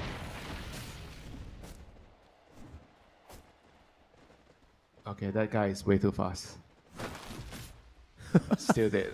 Well, the Blood Grenade will certainly help with that. And they give first blood to Mac. That is kind of the dream start, really, if you're Geek Fam. 30 seconds to battle. Okay, so what so the rework to Meteor Hammer, they put a Kaya in the darn thing with a crown. Do you know what else I put my Kaya in? Your charcoal butter toast.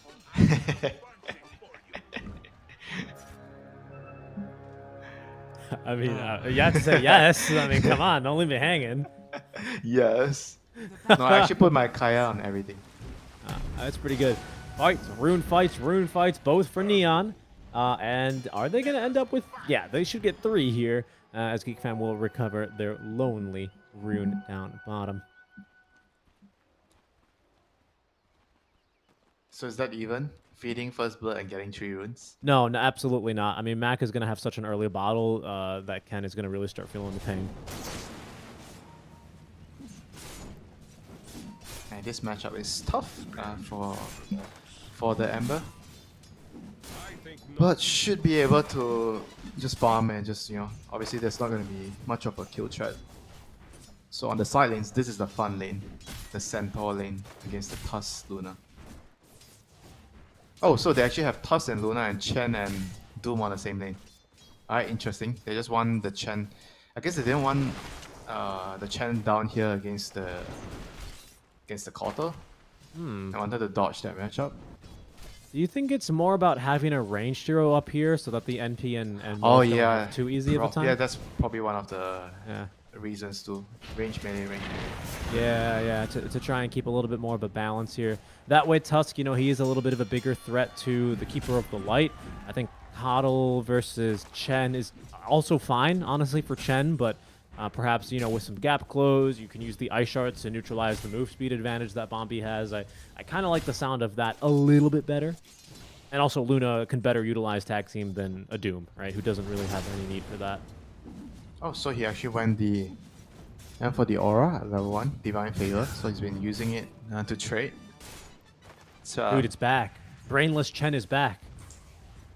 You don't need to micro. You don't even take a point in Holy Persuasion. You just Penitence, Divine Favor yourself, and just start fighting. You start beating up all these heroes. And you're universal, so why not just farm a Rapier? Dude, you're so smart. I was trying to do the Faceless Void in Turbo mode in between our first and second series because we had a lot of time. But sadly, people kept picking Faceless Void carry, so I didn't have the opportunity. Try again later. Yep.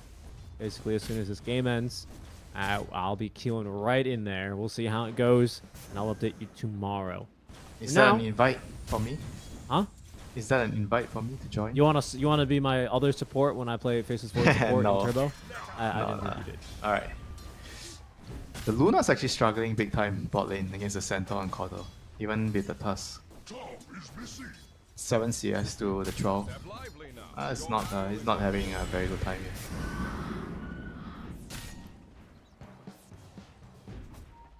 Mid lane's going okay, though. Ken's doing just fine, holding his own. Bottle is already dry for Ken, and I think Mac is about to get his delivered. Seems like he valued the double bracer here first, allowing him to tank through some of these early claim guards. Difficult, though, right, for the Kunkka here, especially if they're going to try and bring a hero down to kill you. Blood Grenade, nice Torrent, prevents the Sprout from coming through. That might be enough to save his life as Ken hit by the X mark. Sleight of Fist in a second. Perfect timing there from Mac. What a play! That was some really, really high-level Kunkka mechanics right there. Just in time. All the mid players, they know exactly how much time they have. Like mid lane is like such a crazy lane. Like only the craziest players like want to deal with this. You know, if you make a mistake, it's only your fault. You know, no one else. And everybody knows precisely how much time they have in the lane. That's true, but when I lose my mid lane, it's because you placed the ward in the wrong spot. I just want to make that. Yeah. And it's because you didn't TP to fill my bottle. It's okay. I understand. I understand how it feels to play with me. Bottom, Bombi is going to be able to avoid those shards, so he is just fine. Could have been a bit of a sticky situation for them there, especially with level 2 tag team now. Yeah, he did not want to be caught in there.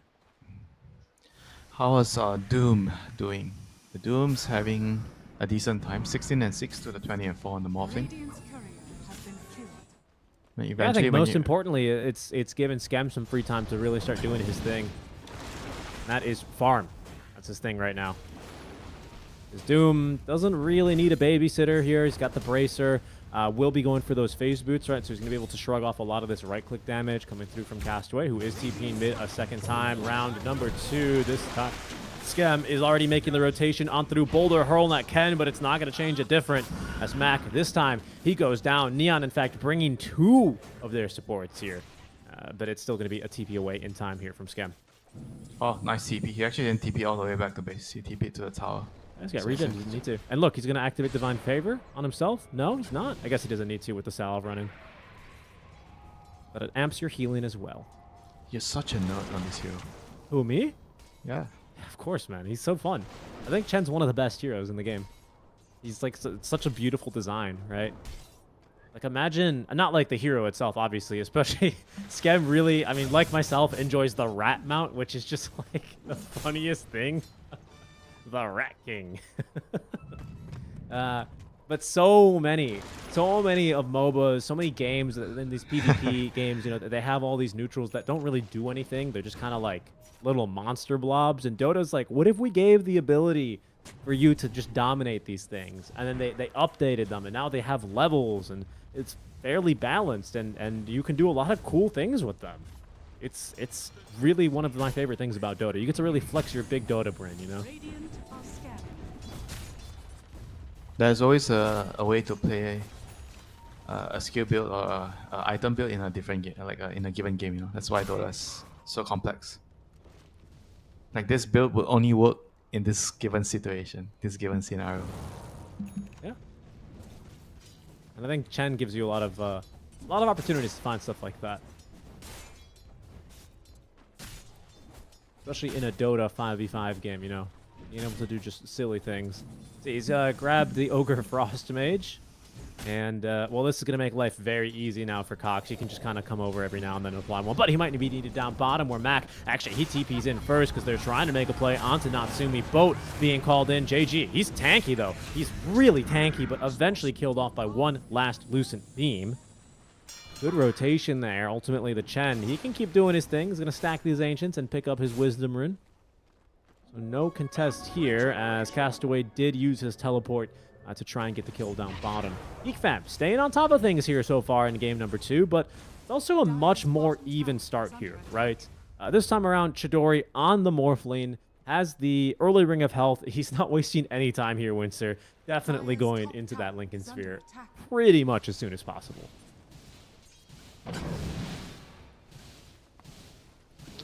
I mean, against Doom, this is what you have to do.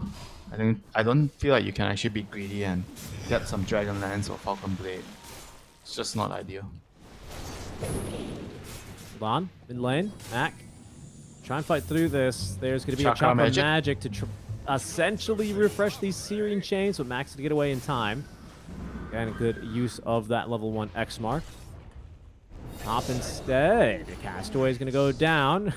Jing kind of went through the Twin Gate just to watch him die and doesn't really want to waste the mana to go back, but isn't really going to do much here either. This is an interesting stack as well that Natsumi is farming up. I wonder who stacked this for him. I usually don't see this area get stacked like this. It's a triple stack at one point. That's kind of something. Whoa.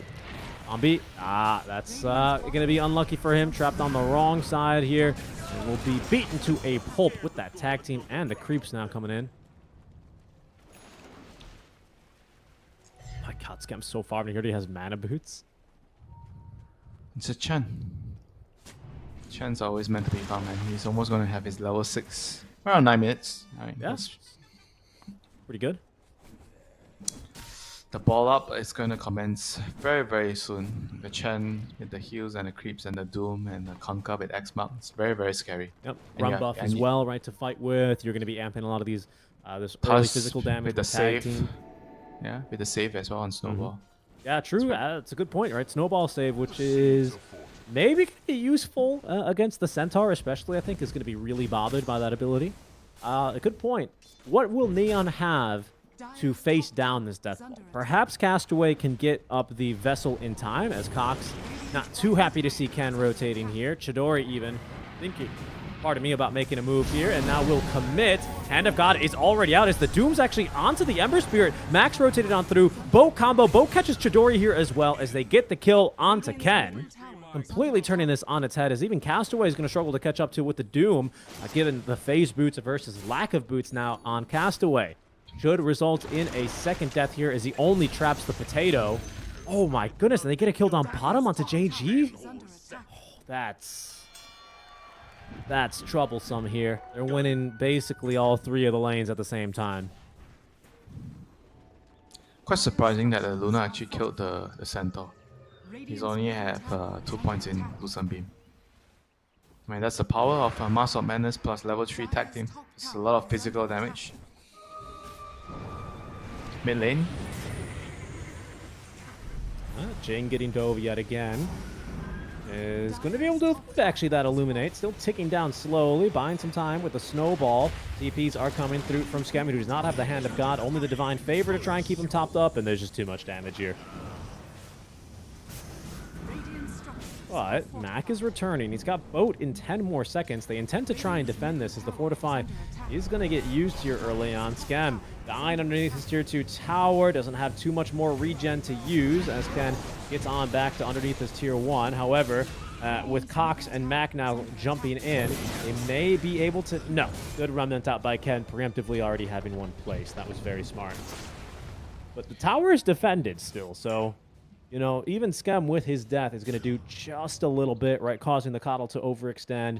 No heroes hitting that tier 1 tower. Staying alive just a bit longer. Yeah, and Kunkka is also getting a Blitz.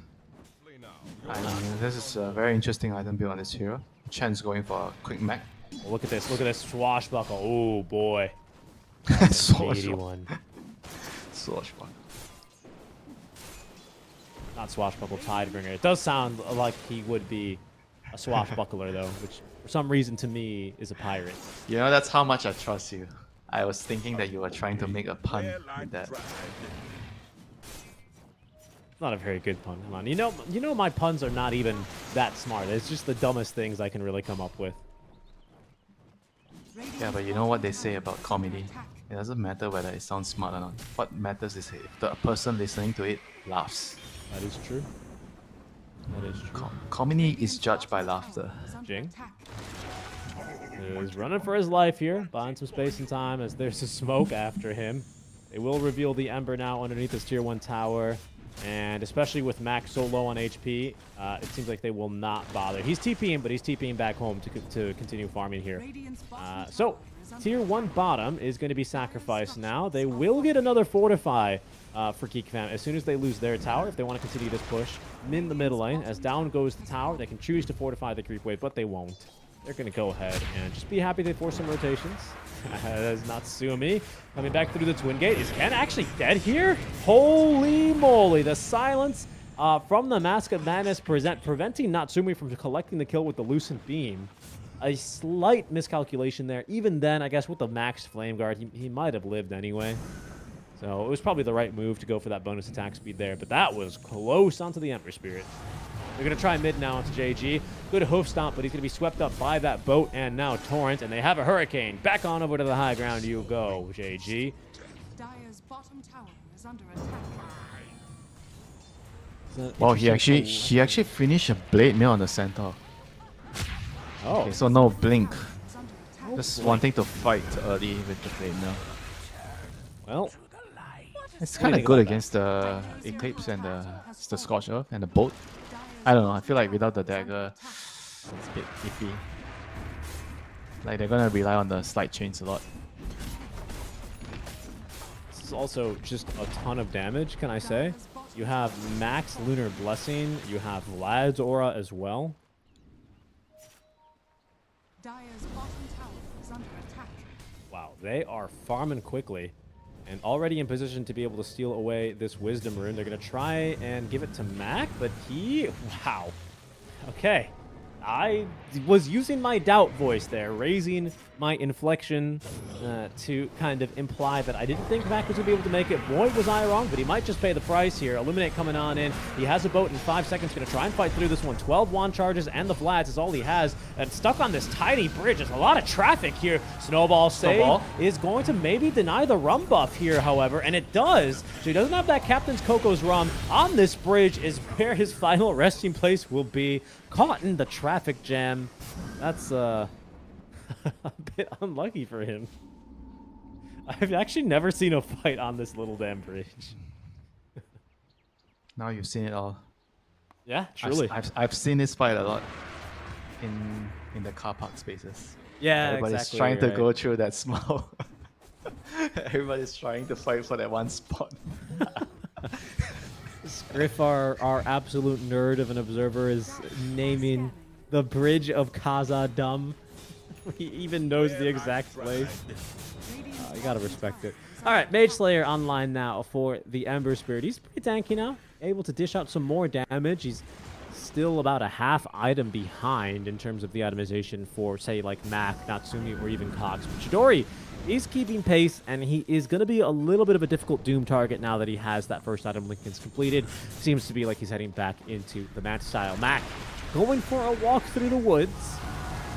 Don't know if this is really where he wanted to end up, though. Rum buff is going to be applied as now the team is running on in to support him. This NP dying to the snowball as JG missed out on that hoof stomp, actually. Jing, slow to a crawl by the Solar Guardian, is going to be allowed to continue fighting here as Mac with Coco's Rum still applied, looking to extend this fight. Natsumi is running on in. That's a level 1 Eclipse with 2 level 2 Lucent Beams. JG forced to use the Stampede as he actually looks to try and turn and perhaps fight this a bit better. There's no way that juke works, right? There's like literally no way, right? Right? Okay, yeah, I was right. They let him try and think he was going to escape. In the meantime, they focus down onto Ken. Jing hits him with the voice lines, and this one, Winter, it might be starting to ball out of control. Chidori still has a perfect game before that happened, so that's his first death.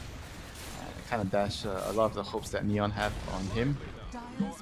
It's going to be very, very hard from now on. I mean, the Doom is going to have his blink, and he has a Lincoln's break right now with the Purge. It's tough, you know? It's very, very tough.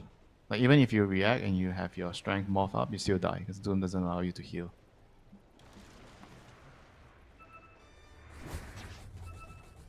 What can you do? What can you do? I feel like they don't really even have a lot of moves because the Centaur doesn't have dagger. So your only way of jumping a hero is with slide plus chains. That's it. Yeah, pretty much. Trying to control them with Solar Bind at least. And Sprout. Look, it's certainly not easy here, and I like this move a lot from Geek Fam. They have a Luna in the enemy triangle stealing some stacks, and they're here to protect her should any danger come. Yeah, There's danger on the way. There is danger coming, but far away. Yeah, it's still far from the horizon. Max going to cut the wave mid lane, and they're going to glyph. We'll see if Neon Esports, yeah, they'll hold the position here as they do continue sieging down this tier 1 tower, but it might be in exchange for a tier 2. Radiant's middle tower has fallen. Radiant's courier has been killed. Ooh, lots of couriers getting killed there, actually. That was a lot of couriers. Someone's Ag Scepter, I think, was on that. I don't know. I thought I saw an axe on there. We'll see here as the fight's now kicking off. They're onto Chidori. They did break his Lincoln Spear already. They're looking for a Doom target, and now they have it. They want the Ember Spirit first. They're not really that scared of Chidori, and perhaps they're right. The Snowball is going to be now targeted. I'm not sure where it went, actually, but the Kunkka. No, it's just everyone's fine. Jing even refusing to die finally is going to die thanks to that buyback of the Ember Spirit. The damage is going to be too high, and Chidori able to waveform back up to the high ground, but he's being chased down and slowed by the Purge of one of the Harpy creeps. Everyone except the Tusk is still quite healthy as Ken. Did he actually Remnant back in? Ken wants to extend this fight? All right, we'll be able to get up to the high ground safely. That was a bold move right there. Yeah, I mean, the group up of the Chen is just way too strong right now with all the auras. The mech, the blats, the drums, the Luna's Blessing. Just overwhelming. And with the tag team, they're just way too scary right now. Morphling still needs some time to get another item up, to get to the Kanda. Dire are scanning. Game is hard. They have to try to, I like what they're doing, they have to try to find a place somewhere. They're smoking up, they're trying to run into the enemy team even though they don't have a dagger on the Centaur. Yeah, but they do have Searing Chains. They found a good target here in Skem, but he has the Self-Divine Favor, and now he's got a team ready to back him up. They're really chasing. The Adaptive Strike's not enough, and the Snowball pulling him back onto Ken. Down he goes. Chidori really just wants to get a single kill here, but look how fast Chen is now, especially with the Bullwhip. X marks the spot, bringing JG back. He caught a glimpse of what would have been a sweet, sweet kill onto the Chen, and won't find one. Chidori, at least, able to actually focus and take down Natsumi. That's a lot of gold into his pocket, and it'll be pretty useful if he can just live long enough to spend it, taken down in a beautiful nice snowball save, stopping the death of Mac thanks to that Illuminate. Oh man, the Walrus Punch as well. What a fight. My goodness, Jing. What a fight from you. What a player. All this position for melee heroes. He remember he's tiny yesterday, and today he's showing off with his tusk.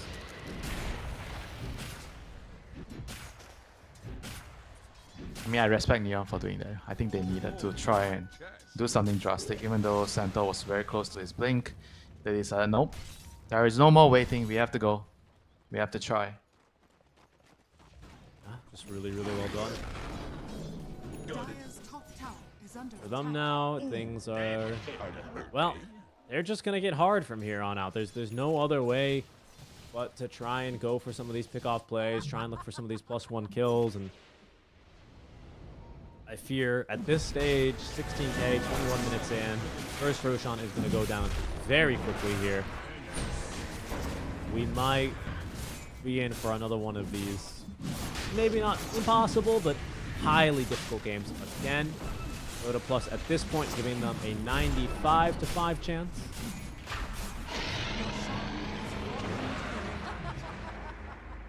And it's first Roche Aegis into the inventory here of the Luna. Finders, keepers. Chidori about to finish off the Manta style here.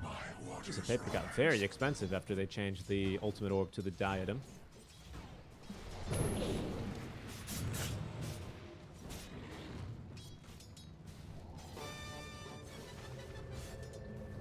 Scam, who by the way is a Chen, is level 13 compared to the level 12 of this Ken Ember Spirit. I think kind of, you know, a bit indicative on the way that this game is going. are scanning. Yeah, and he's about to finish the pipe. I think the pipe is gonna be the nail in the coffin. That's the only damage they have right now, magic. They don't have much physical damage. Once you get the pipe barrier up, I think that's it. Nobody's dying with fights. Dire's top tower is under 400 gold. A ring is expensive right now. Ring of That ring Taurus. is, yeah, it's very expensive.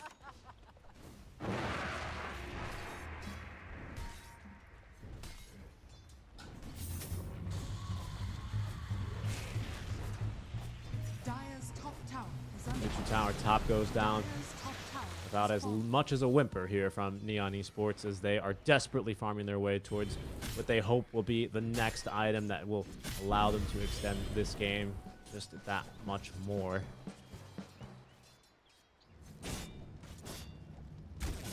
Natsumi is saving his skill points in case he needs to put them. Okay, now he has. He's committed into putting them into the equips. I was like, once again, just saving the skill, just casually tanking the tier 3 tower while he clears the creep wave on the enemy high ground. No need for him to be up there. So dangerous. Just the way that this game is going. Smoke play now behind the lines as they may try and go up on this creep wave. There's a Blink Dagger on the Tusk, an Ag Scepter now ready to go, and a Tidal Wave for Mac. We'll see if it's going to be Kunkka's Water Park or if Geek Fam are going to be washed out of this high ground push. I mean, they have to do something. Once the tower goes down, the glaive are going to start bouncing, and then good luck. They did cut the wave, and Castaway is indeed cutting a second wave, so that's something. Bot and mid have been shoved in, so that will force back Geek Fam for now. So that is something, even though it didn't look like they did anything. They did. Mac going hunting. Yep, finds his prey. Point Storm even committed here. Yeah, swap back into Kunkka's Water Park. Excuse me, sir. No running in Kunkka's Water Park, says back. As blinded, he is still going to be able to get this kill out to Castaway.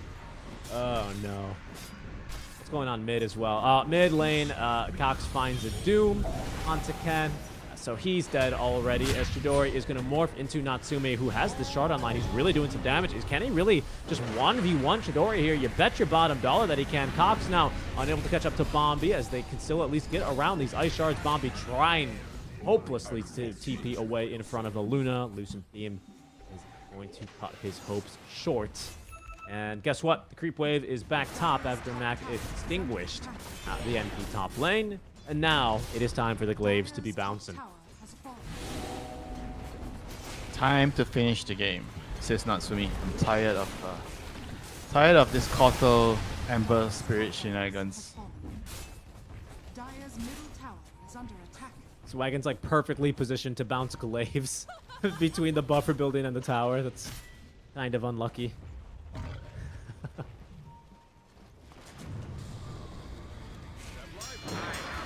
Well, Age is still online for 45 seconds, but Luna, having popped the BKB in that 1v1 exchange with the Morphling, is going to go ahead and take it a bit easy now. We need to push out some other waves, as what Mac's doing down bottom. The items, the gold, I mean, all really just pushing in favor for EekFam now. Dory is picked up here, by the way. They see him. Cox has the purge, so he can try and go for the kill here, but I guess he just doesn't really want to. Needs to get through that Linken's. Needs to be mindful of the Manta style. Doom has a fairly long cast animation, which you can actually do some shenanigans with something like a Manta.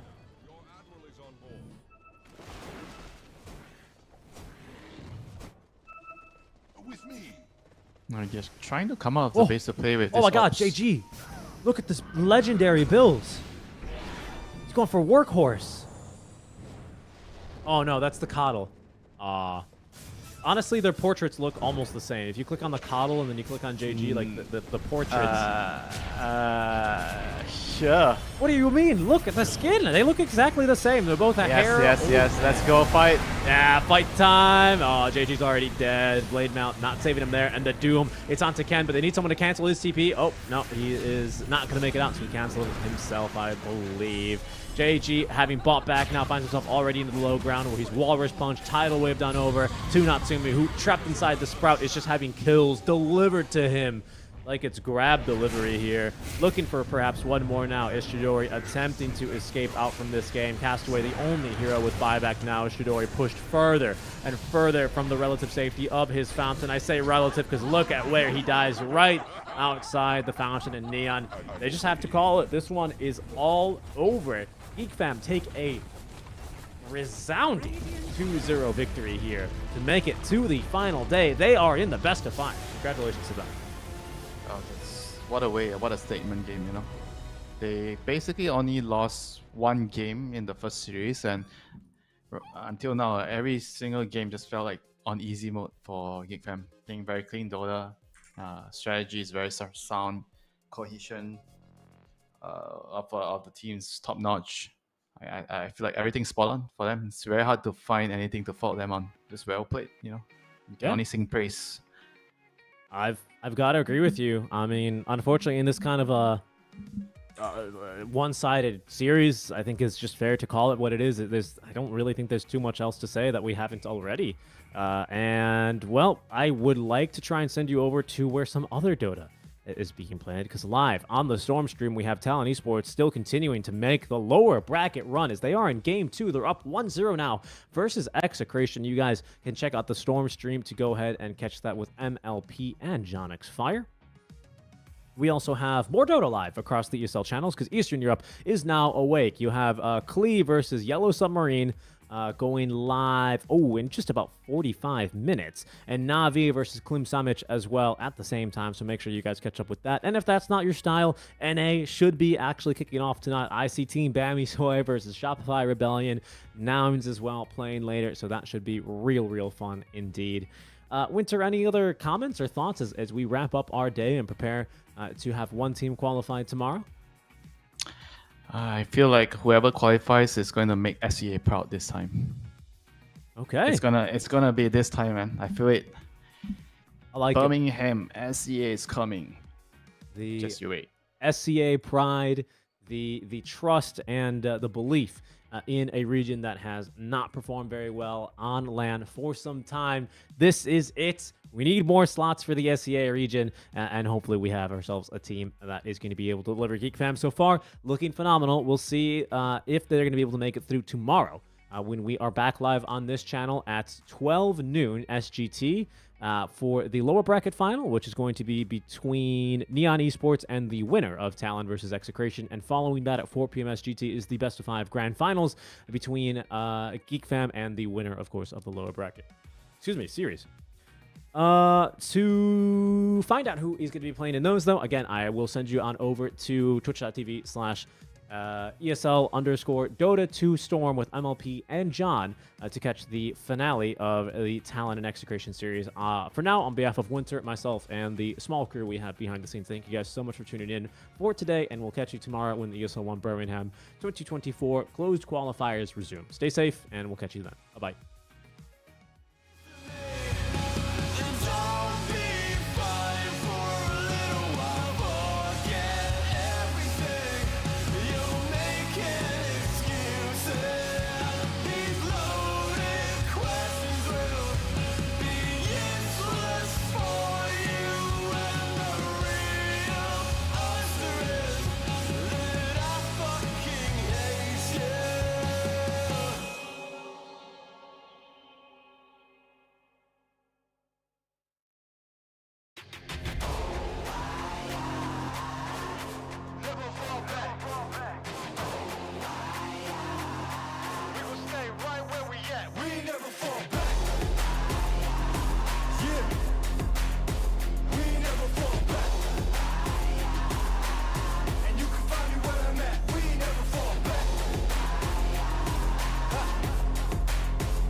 XL up in the pen, you can't shake that.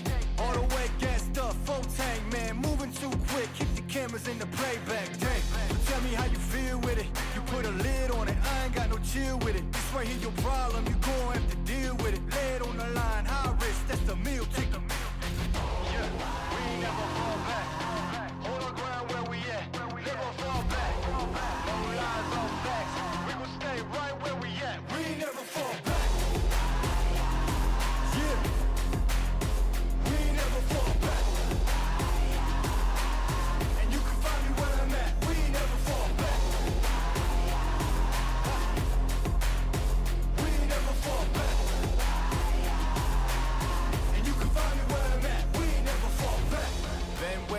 Never falter. Came with the hands out, get them off us. I'm 24/7 in the office. Pay attention cause I ain't repeating offers. Yeah, never met a man I've been scared of. Careful, you gon' get exactly what you asked for. Here for whatever you bring me, getting handled. I answer to no one, I don't need a hassle. Yeah, we ain't never fall back. Hold our ground where we at. We ain't never fall back. Hold our ground where we at. Never fall back. Never fall back. Hold our ground where we at. Yeah. No lies, all facts. You can find me right where I'm at. We ain't never fall back. We ain't never fall back. Yeah. We ain't never fall back. And you can find me where I'm at. We ain't never fall back. We ain't never fall back.